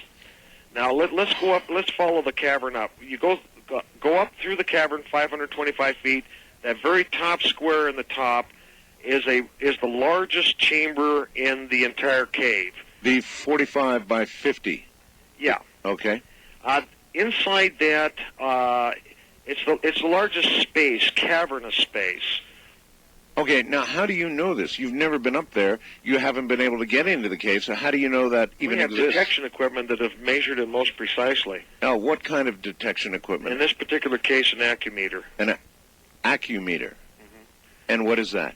It measures electrical resistance, tells you where the cave walls are, how much the space is in between the cave walls. I see. And so they're able to measure it most precisely. So in other words, using this map, you took your meter and you looked for this particular space and found it. No, we used the meter to tell us where the space was. We used our equipment to draw this map for us. Oh. This map was never. This is not a map that we drew and then tried to find it. This is a map that the equipment drew for us. Okay, how do you know that these spaces, the one we're talking about now, the largest of them, we'll talk about for a second, is not a natural occurrence? In other words, how do you know that, or is it a natural occurrence? If you go two photos down from the one with the map on it, right, it gives you kind of an indication of how seismic equipment works. You notice that there are 4 little indentations with little yellow circles on them? Correct. If you go back up to the map, you can find those same 4 spaces there as you just rounding the corner coming back down. I see them, yes. And they're all yellow. And the reason why they are yellow is for a very important reason. Because inside those spaces, we have detected hits for gold. Now, that's interesting. I, for example, own a metal detector, and I still have not figured out how it works, Glenn, but this metal detector, and I've proven it to myself, can detect gold, silver. It'll tell you in its digital readout if it's a ring and what kind of precious metal it is and how far down in the earth it is. And I don't have the slightest clue how this metal detector, a very modern one, delineates between precious metals. As a matter of fact, it will even tell you if it's junk metal. And how do these things delineate between precious metals and junk? Well, I'll tell you, the piece of metal detection equipment we use, there's only 4 of them in the entire world. It's a very large and sophisticated piece of equipment that goes down very deep into the earth. Mm-hmm. And so you're asking me a piece of technology that I'm sorry, it's beyond my scope. It's beyond mine, too. I don't have a clue how it's done, but I have actually buried things myself just to test it. I buried a gold ring, and by God, it read a gold ring 12 or 13 inches below the earth. So it does work. It works. Well, let me tell you also, Art, is in each of these caverns, we're not talking about over 100 feet. We're talking about less than 100 feet below the surface. Mm-hmm. Is there any way to determine, Glenn, whether they are naturally occurring spaces or whether they have been dug out? Most of it's naturally occurring, and we're not going to presume anything to the contrary until we get inside the cave. Okay. I think it would be a preposterous claim, though I secretly in the back of my mind know that some of these caverns were, after the people had lived there for such a long time, certainly had to be dug out in some fashion. Do you think that people actually lived underground, or do you think that this was just where they stored their goodies? I think neither one. I think this was used as not as a storage site, but as both a ceremony of almost horizontal blue lines. Oh, yes. Okay, in there. Let me tell you what we're seeing here. What? First of all, what kind of overhead scan it says? We're looking down at about a little bit more than a 45-degree angle into this cavern. Okay. And this cavern is a sonogram recording, or a GPR recording, in essence. And the problem with the GPR from time to time is that if you get a very solid surface, like if you were to look at a piece of glass or to look at a golden table or something, it is very reflective.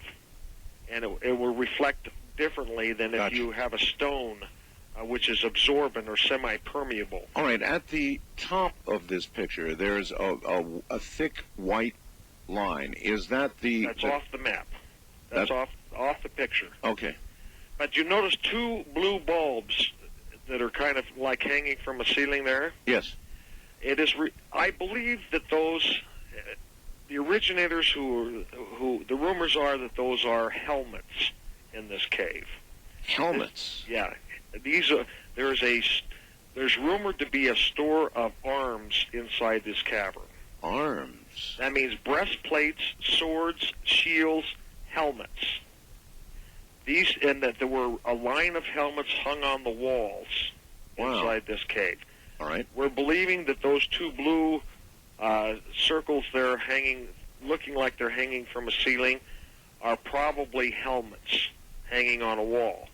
Now, the one that's really bizarre here is the little floating image in between the 2 helmets. That's right. Looks like a mummy. Oh, my God, it does. Because it is a mummy. And it's laying on a reflective surface which has reflected that image into the air.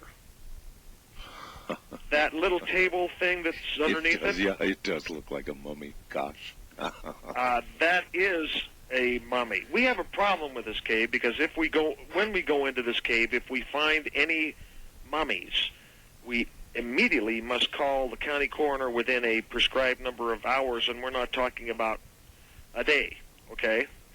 And you must bring the county coroner back, and he must determine that these people are not recently dead. Well, I would think if it's a mummy and it's been down there, well, of course, it could be as recent, I suppose, as even the 80s. You have no way of knowing, really. Well, for one thing, it's law, so it won't make any difference what my opinion will be. It'll only make a difference what his opinion is. If, in fact, it becomes an antiquity of sorts, right, then we can proceed. But one of the strange features about this cave opening is that we have to have a coroner on call, so that we do not violate the law of the state of Illinois. Right. Okay. But in any case, if you look at this red photograph again, there are many reflective surfaces in here. One of the things that has been rumored inside this cave is obviously that there are burial chambers, and that many of these people were buried not just on dirt floors, but on either on precious metal or on either marble-like rock or something that reflects sonograms prolifically. How much precious metal do you continue to detect? We're talking about we are presuming from our equipment that there are probably still 28 statues left in the cave. At least one of them is the solid stuff. Solid gold. Pure stuff. The gold stuff. And in each of the other ones are adorned with at least ornaments or veneers of some sort. Just curious about normal human greed. If people were down here before, those who blew up the entrance, why would they not have removed the solid stuff, all of the solid stuff? You cannot lift 2,000 pounds of statue off the ground. Excuse me? You're telling me did you say 2,000 pounds? What would a 5.5-foot statue weigh, Art? Solid gold? Yes. It's heavier than me, and that's pretty tough to imagine. Between me and you, you're the lighter version, Mark. That's a lot of gold. So you think that, I mean, as you look at what they did, they took out what they could, figured they had enough, didn't want to let anybody else in, so blew the cave. And actually, I feel like they had a time pressure. They knew that people were getting wind of what was going on. Uh-huh. They saw the money trails. They saw the affluence. He was afraid. I'm assuming that the people who were involved in this were afraid of being caught on someone's property and having their bank accounts closed down. They probably did a superficial job of looting, and when things got hot, and I could tell you this, I will tell you someday that story, but at this moment, let's let that go. The situation got very intense, very hot for the perpetrators, and they blew the cave to cover their tracks and to preserve the revenue that they had in their pockets. We're presuming that it ranged around $12 million. Oh, my. Hold on. We'll get right back to you, Glenn. Glenn Kimball is my guest. I'm Art Bell. I tell you, you might want to take a look. Go to my website in case you're wondering, how do I get there? How do I see the photographs? Everybody always asks. Go to my website, artbell.com, all right? And go to Program, second item down, tonight's guest info. You'll see the name, Glenn Kimball. And you'll see a link that says Photos of Artifacts and Analysis. You'll also see a website for ancientamerican.com. But click on the first link and then sort of proceed down, take a look at the first photos, go to the second page, second photo down, and you'll see overhead scan. And I'll be damned if it does not look like a mummy. It looks like a mummy suspended, for all intents and purposes, in air, the way we're looking at it here. It really does look like a mummy. Once again, Glenn Kimball. Glenn, when are you going to get into... Do you have permission to proceed to open this cave, to dig? Well, most certainly, Art. This is a professional organization. We have a full-fledged professional licensed archaeologist for the state of Illinois. He does not live there. He lives in Wisconsin. We have a full-fledged team, experienced team of manuscript experts, which we want to talk about what they're going to find in the cave. All right. We have a full-fledged team of equipment specialists. That's Discovery Resources. Those are the boys with the big toys. Wayne May's coordinating the event. Where's all the money for this coming from? Basically, we're doing it mostly out of our pocket. Out of pocket? They're doing... We're not going to make money off the artifacts, Art, so everyone's just going to have to forget that. All right, what is your personal motivation? My personal motivation is we're going to do some media. We're going to do my TV show. We're going to do some film work. The gold is in the film in this particular case, and And also, there's one big cash cow, is that we're going to tour with an exposition with these artifacts as well. Once we've opened the cave. Now, do you, once you get the cave open, if you find everything you think is there, the artifacts, all of it, even the gold, can you legally remove it, and to whom does it belong? I mean, how does that work, the legal aspect of it? Obviously, it belongs, whatever ownership might be there would belong to the landowners, and whatever the laws of the land state. The law of the land state has an interesting blurb of a formula, and I'm not going to try and preset that into the minds of the state of Illinois or the federal government by stating what I think on the air tonight. But it's a shared process between the landowner and the powers that be in this country, and it's a very fair arrangement. I'm not going to dispute that in any way. It's done for the protection of artifacts.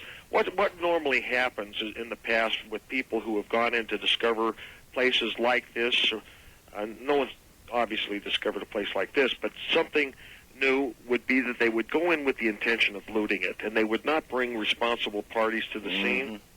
And therefore, the federal government kicks them off. I mean, that's just what happens. We're in hopes that by demonstrating a responsible posture, by not presuming to enrich ourselves by the artifacts themselves, by bringing proper media, proper archaeological teams, proper ancient text teams together, et cetera, we brought the best in the country to the site. Who are they going to replace the best with? That's our thought. All right. There will be some who will say, look, these must, if they are really there, represent Native American artifacts, and you are desecrating a site to...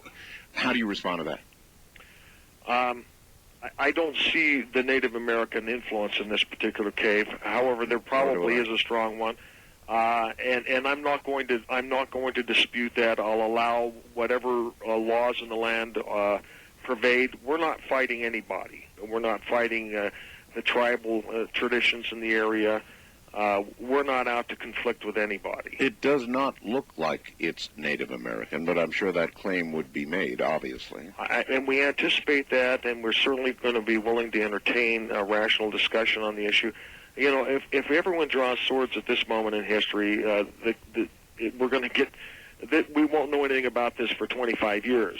Okay, let's try this. With regard to the texts that might be found there, were there any texts removed that you're aware of from the original looting? Absolutely not. No, huh? So they weren't interested in that. They were interested in the other stuff. Absolutely. Okay.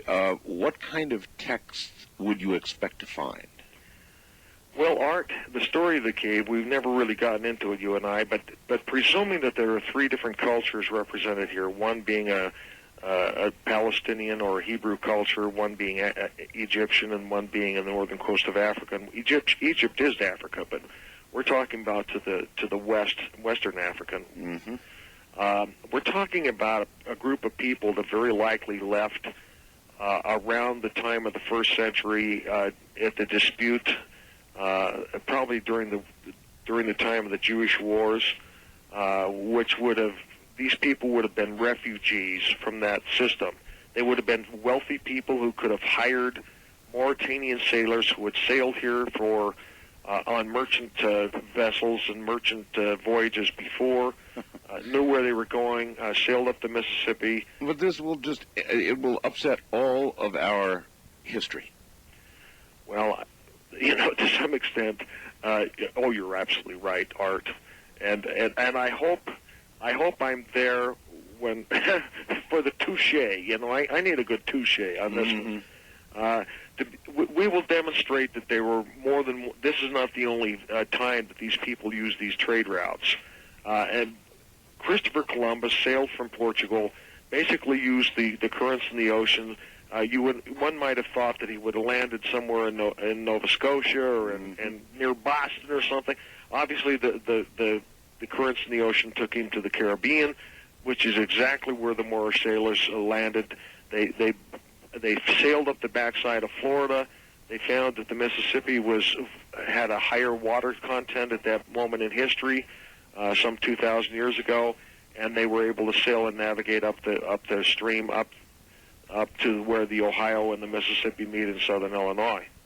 So it was navigable. And by the way, by that time, there had already been merchant traffic from the north, from farther north in Wisconsin and Michigan and in northern Illinois down through the Ohio, Mississippi, basically, and they had traffic from west to east.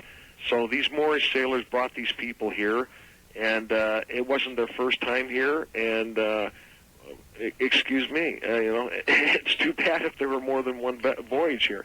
But this particular site appears to have been used over a long period of time because the images that we have seen in the artifacts span about 400 or 500 years. So they're centered. I mean, 400 or 500 years sounds like a long time, but that's really kind of centered. It's not like a completely random selection here. All right, then, what kind of writings would you expect to find, or do you imagine? These people would not have come here in crisis without bringing with them their traditions. Mm-hmm. They would have brought. These people were not scribal. We noticed, for example, from one of the major finds that we have, the very first picture on the second page. Okay, let me take a look. Very first picture, yes. He's holding a staff. Yes. And you notice the writing that's very prominent down the left side. Absolutely. What do you know what that is? Because yes, we do. What is it? It's a form of Pidgin Hebrew. It is not exactly Hebrew because some of the symbols are transposed and a little bit cockeyed. And if you ask Jim Long, who's Vindel Jones' sidekick, he has a term for it, but I'm not quite sure that's accurate at this moment. I call it Pidgin Hebrew because it appears to me that it was originally Hebrew that has evolved over 100 years. Do we know what that means, what it says? Yes. Melchizedek. Really? Really? Yes. You know who Melchizedek was? Yes. Melchizedek was the king of Salem, or the king of Bethlehem, to whom Abraham paid tithing. Scary, huh? Well, what it's going to do is this piece that we're looking at with the man holding the staff. Where did this come from? That came. I know exactly where that came from because I took this picture. Okay, let's hear it. This came from a collection in southern Illinois. A very gracious gentleman allowed us. He spread out his whole collection, which was formidable, very varied. It looked like there weren't two pieces that were similar. And again, this man represented to you that this was given or sold to him by people who claimed it came from the cave in Illinois. Exactly. Has this gentleman allowed others to see it, archaeologists, people who would... Oh, of course. He's a gracious gentleman. He'll let you see it if you come with me. Really? Oh, yeah. In fact, I think he's shown it to way too many people. I hope he keeps it. I hope he keeps his garage closed. Well, what do they say? I mean, what do the experts say about this, for goodness sakes? There are underground traders in Illinois and in Indiana and Tennessee and Kentucky that trade in artifacts and have often traded in Egyptian artifacts, Hebrew artifacts, and Native American Indian artifacts who make a living on this full time. All right, I met some of them when I was there 2 weeks ago. Oh, this is absolutely not Native American. There's no way. No, this is not Native American at all. It looks somewhat Egyptian or Greek to me. I'm not sure. That's the closest I could come, but I'm not even sure about that. It's Egyptian. Melchizedek was the king of Salem, who was an Egyptian king. He worked under the auspices of the Pharaoh of Egypt in that era. But this is completely impossible. I mean, it's absolutely impossible. Perhaps. Perhaps. Art, I'm so flabbergasted, I don't know how to retort to that, Art. You wait until... I'm going to really blow your wiggy in a minute. All right. Is this an older gentleman? He received this when, in the 80s?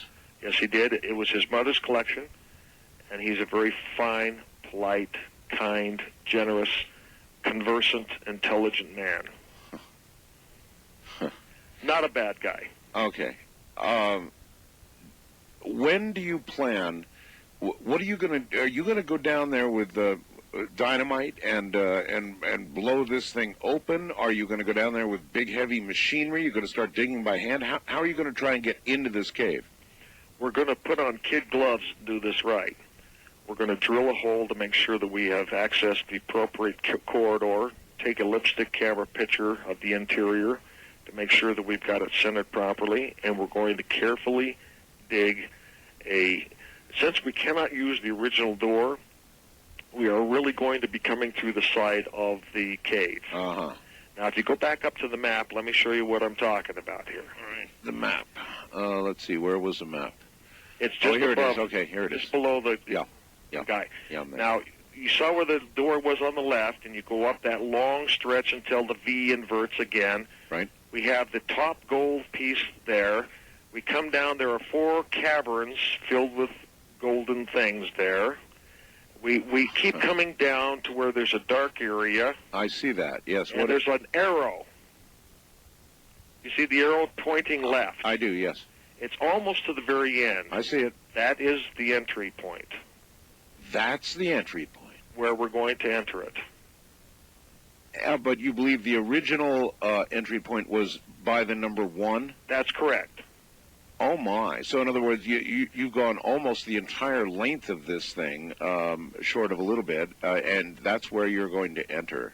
We're trying to find a place that's reasonably shallow. All right, how far below, that's what I was going to ask, how far below ground is that opening? 35 feet. So you're going to do this much the way they explore in Egypt. Oh, yes. Very carefully, Art. Very, very carefully. What about the water table in the area? I noticed 250 feet deep. Now, that does alter because these are limestone rocks here, and if you know anything about underground water, it does go up and it does go down. But in this particular region, it's 250 feet down. So you're probably safe. We are definitely safe because we've drilled a hole into the cavern already, and there is no water. Now, can I show you where we've drilled? Somebody told me that you drilled and dropped a camera. Is that true? No.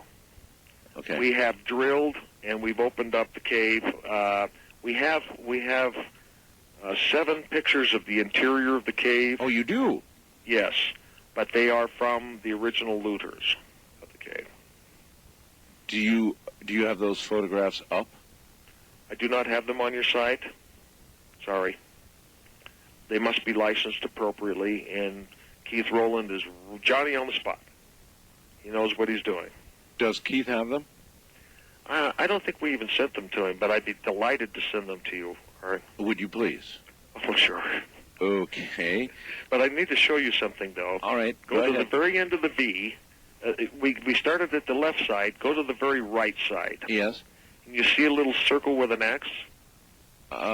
Circle with an X. You got to go all the way to the very bottom of the right side of the V. Yes. Okay. Fine. It would appear to me to be the end. Yeah, it would appear to be the end. We drilled a hole there into the cave. You did? Yes. How far down? Did you drill sideways or straight down? Straight down. How far? The hole's still there. How far? It was about 60 feet. 60 feet. And you hit what? Cavern. Limestone cavern. Would that be? I assume that you went for the shallowest location. No. To drill into? No. No, we didn't have the Accumeter at that time. Oh. We just wanted to be sure that we weren't out of our freaking minds, and we wanted to drill a hole in the cave, so we carefully drilled a 3-inch hole into the cave. And what were you able to determine from having drilled that hole? Well, number one, first of all, that there were caverns down there that were dry and not running with water. Okay. And that they were of sufficient size for people to have navigated, which was absolutely true.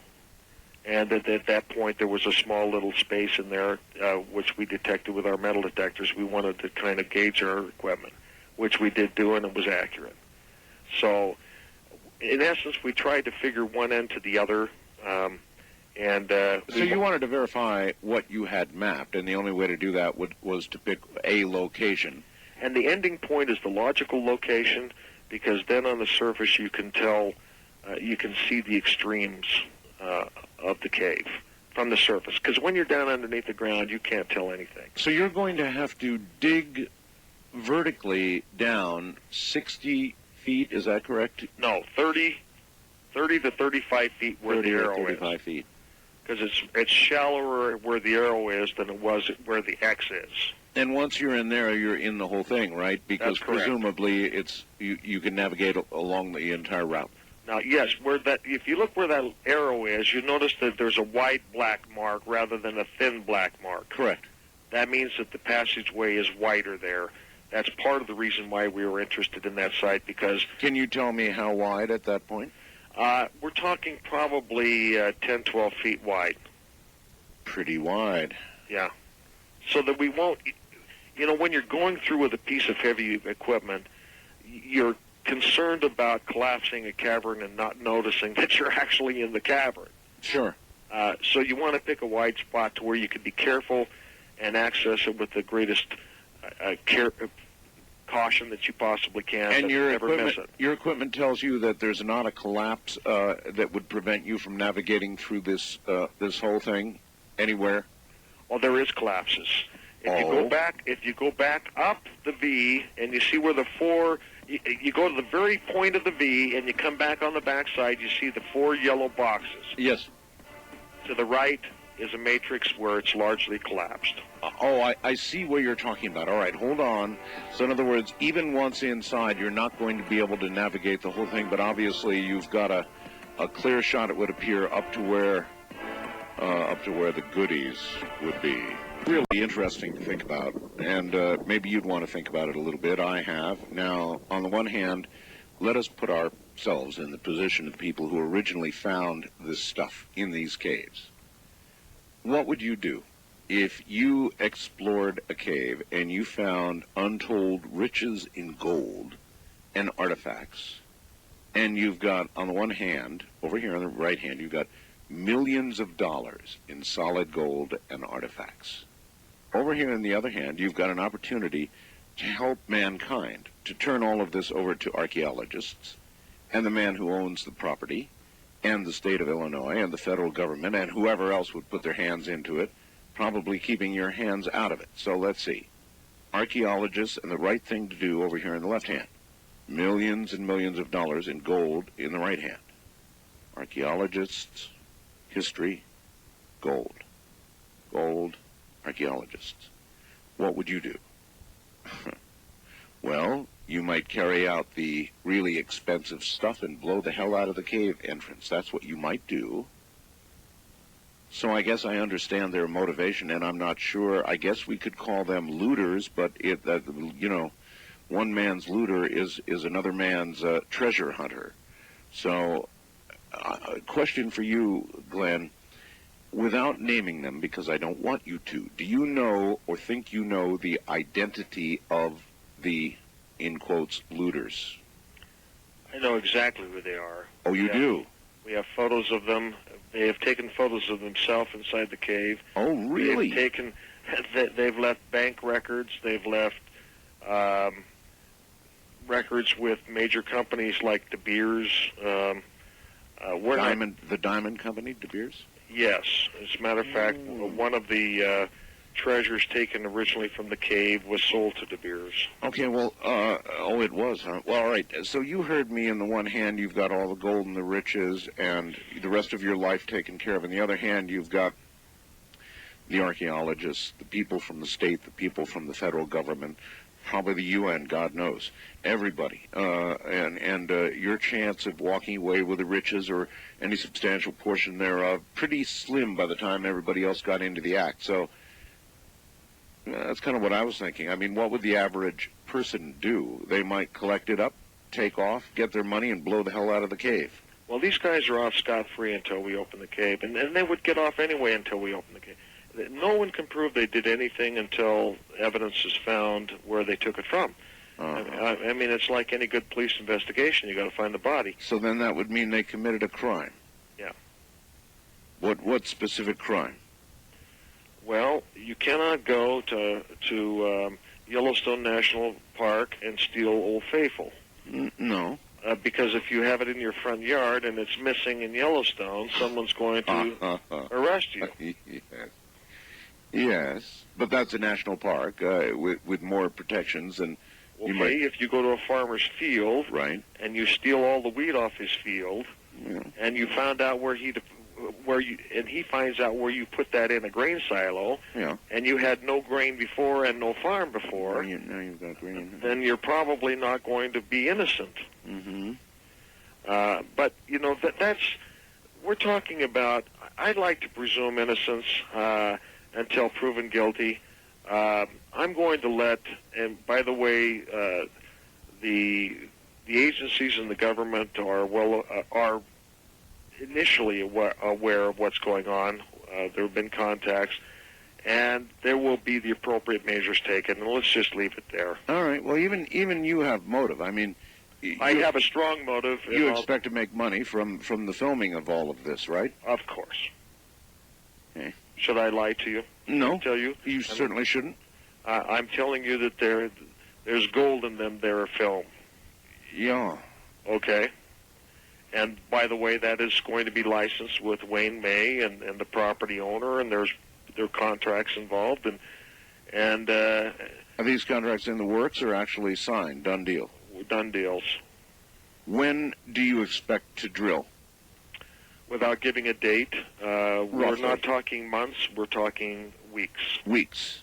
Well, okay. The weather's going to get a little rough there. It's already rough, but in this particular area, there is not traditionally a snowfall. Yeah, I suppose once you're so far down into the ground, anyway, weather is no longer a factor. No. Just for the crew above ground, it's going to be rough. We want to shock your audience, though. We want to stand your hair on the back of your head tonight, Art. Okay, go. Because there is a picture on the site I want to show you. Fire away. Go to the map picture. The picture just below the map picture is another one of these very fresh pictures. Again, program tonight's guest info, the name Glenn Kimball, then below it, photos of artifacts and analysis. Second page. Second page, all right, I'm almost there. And I'm there. And there's a yellow with a black streak photo.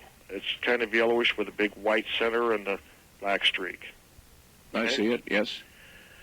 If you'll notice and you'll look very closely, you will see the first evidence in history, outside those who might have been in the cave, of a statue with his arms outraised. Oh, I see it. I clearly see it. Oh, are we seeing something thrilling or what? All right, let's get everybody there. It's the second page of pictures. 1, 2, 3, fourth one down. What kind of image are we looking at? The equipment is GPR equipment, but the image, that big white space there, yes, is a reflection off of a reflective surface. This image is holding up its arms. In my opinion, we're probably looking at a funeral bier. Yeah, this would appear, folks, to be a human of some sort, standing with his arms outstretched. We're looking right on top of his head. Yeah, no question about it. This was taken from above ground, right? Absolutely, and it's fresh. We're talking, it's 2 weeks old. 2 weeks old. Somebody left it there, and it's still there, Art. It's still there. All right, for it to reflect in the manner it is, it must be what, metal? A reflective surface. It could have been glass. It could have been a form of quartz. It could be mercury. It could, to be honest with you, I think it's probably a golden beer. There have been 2 independent reports of a statue with its arms outraised over a golden beer with a mummy sitting on the top of that. Wow. Oh, this is really something. This is scary. This is beautiful. And this is how far below ground? Oh, Art, this is only 50 feet below the ground 50 here. 50 feet. Yeah. And in order to give the relief that we see, you say that the large white area represents some sort of gigantic reflecting surface? Yes. Can you give me an idea of scale? In other words, size? That statue is between 5.5 feet and 8 feet tall.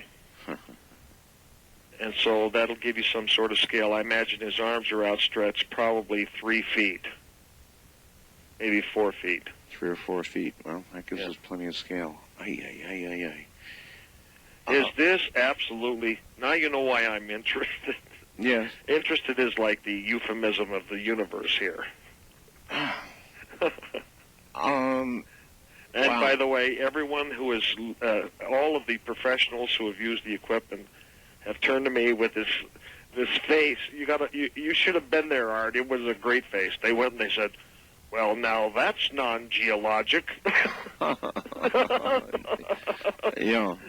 Are they able to tell how much of a space is represented there? Not, in other words, you've given us a scale, but I mean, how much of a real opening is there?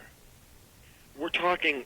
We're not talking more than 12 or 14 feet here. Once again, remember that fat area that we were talking about on the original map? Yes. That's where this is. That's where this is. All right. You're going to drill... are you going to first drill...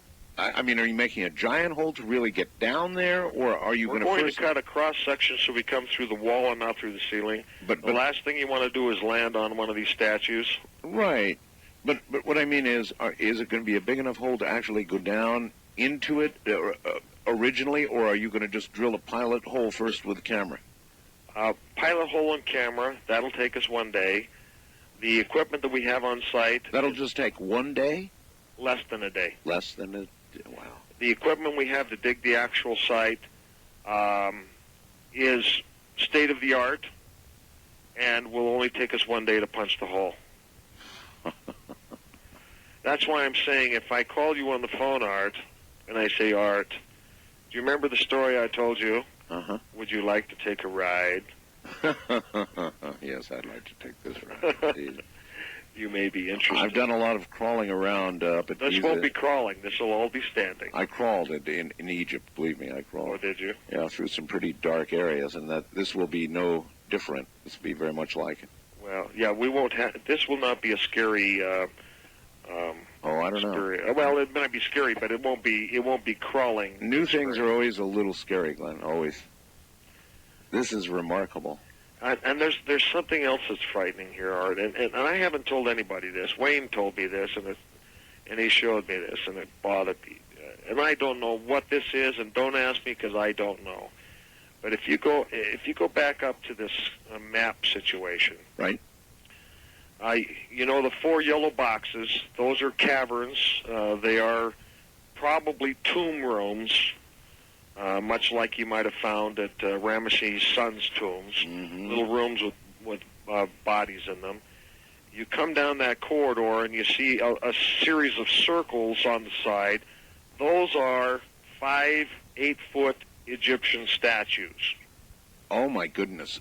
All those circles side by side? Yeah, you see those circles that are vertical there. Sure.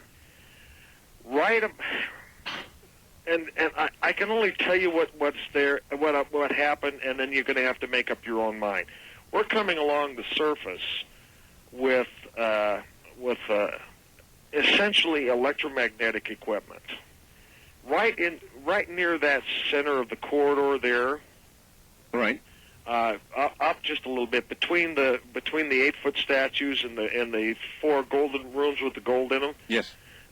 We're coming along there with an electromagnetic reader, following the caverns just nicely, just as nice as punch, easy as pie. And all of a sudden, we look on the surface and something. We're looking at the surface of the ground now. The grass is like 11 inches high, but there's like a circle with nothing there. It's kind of barren, almost like a spaceship landed on this thing and burned it off, okay? And it's right in the path of our GPR equipment. We take the GPR equipment over it and the other equipment over it, and my gosh, Art, if we go down 2 pictures below the map, we'll see those little indentations with the yellow circles. Yes. Instead of going down with the little indentations, it went straight to the top of the graph, squared off, and came back down on the other side of this round square.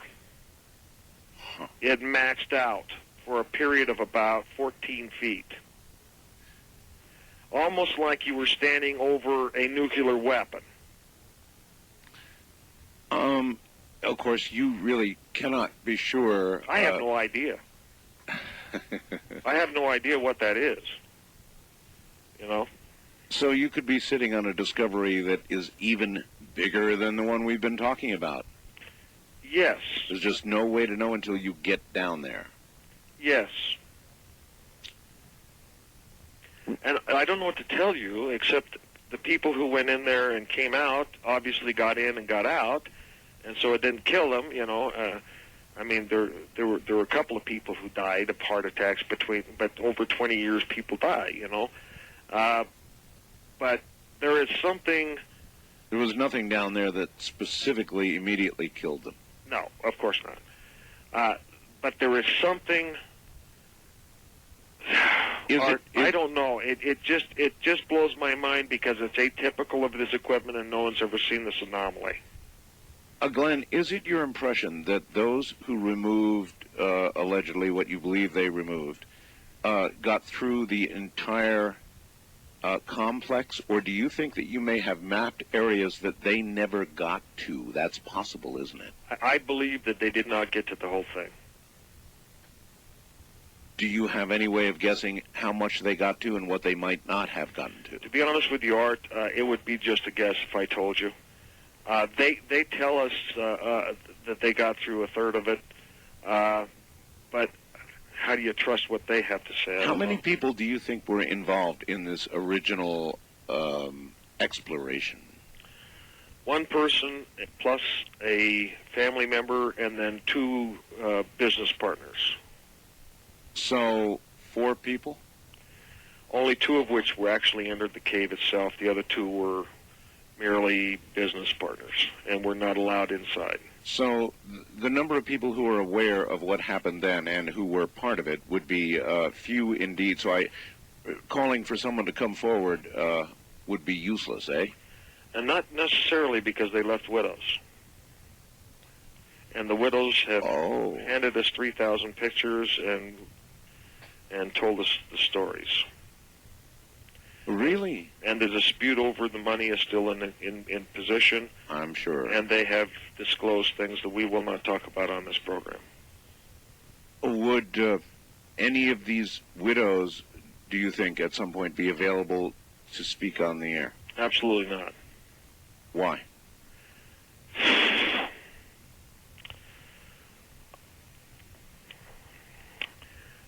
I don't think it'll be in their best financial interest to speak to anybody. Financial interest? Yes. So they were benefits from the looting of the cave. So you think then would you ask there would be legal claims against them? Yes, sir. Would make sense. Would you ask Charles Manson to come on and talk to you about what he did? You know, and these ladies are certainly not that. These ladies are innocent and nice people. But poor analogy. I don't think it's the same thing at all. No, it's not. It's a poor analogy. Their husbands discovered treasure. You know, I'm not as quick to dub them looters. I think that the average person might well be inclined to do exactly what they did. It is possible. I've had written correspondence over the email for some time with the perpetrator himself, and my last correspondence with him was really. I sent to him a letter saying, you know, you could have been a hero, and he wrote back, there are too many of those fellows in the world, and that's a quote. Yeah, too many heroes. All right, hold on. Okay.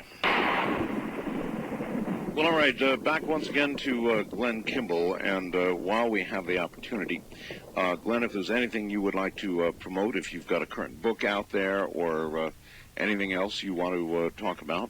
Well, there's a large amount of information and images on the Ancient American Magazine site, which is posted on our Bell site. Right. There are past issues. There are lots of photographs. There's lots of interesting articles written by many different people on this particular subject, which will help people understand. You really need to go to that site if you want more information in terms of that. And by the way, there is a toll-free number that you can reach them.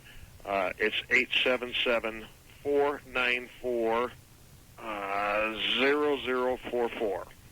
Okay, and who are we reaching? That's Wayne May directly at the office of the Ancient American. All right, 877. Mr. Famous himself, he's there. 877-494-0044. Is he willing to talk on the air? He most certainly would love to talk to you. He would, huh? All right. Oh, sure. Okay, all right. Let's take a few phone calls. I've hogged you a lot here. First-time caller line, you're on the air with Glenn Kimball. Hi. Hi, I'm Dustin from Clinton. Hi, Dustin. Clinton, Utah. Utah, all right. Yeah, I was just, well, you know, none of this is really new to me because, well, I'm LDS, and about 170 years ago, Joseph Smith found something similar to what he Can I pass on this particular one? And I appreciate where you're coming from, sir, but one thing I really do not want to do is mix this particular subject. I believe that you need to believe and do these things, and there is some parallels and things that are in your mind, but... Well, I'm a bias to this, you know. I mean, I don't go to church. I'm not active, you know. I appreciate that. Saying that it's just...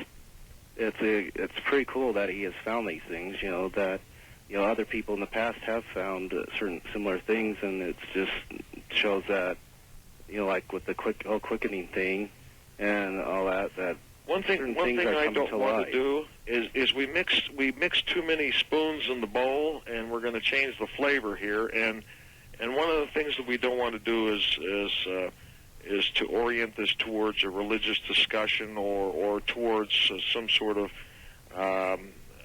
pointing fingers or even extolling virtues. Let's keep it to the cave discovery. And pardon me, Art, if I say that. It's just for my... let's keep our eye on the ball. Well, is there a religious aspect to this? And if there is, what is it? I mean... What may be found that could either verify or perhaps put into question what we believe? Art, I have no problem going there. I'm just asking the question. Well, there is one major thing. Yes. Okay, and once again, ready to get your hair stand on end.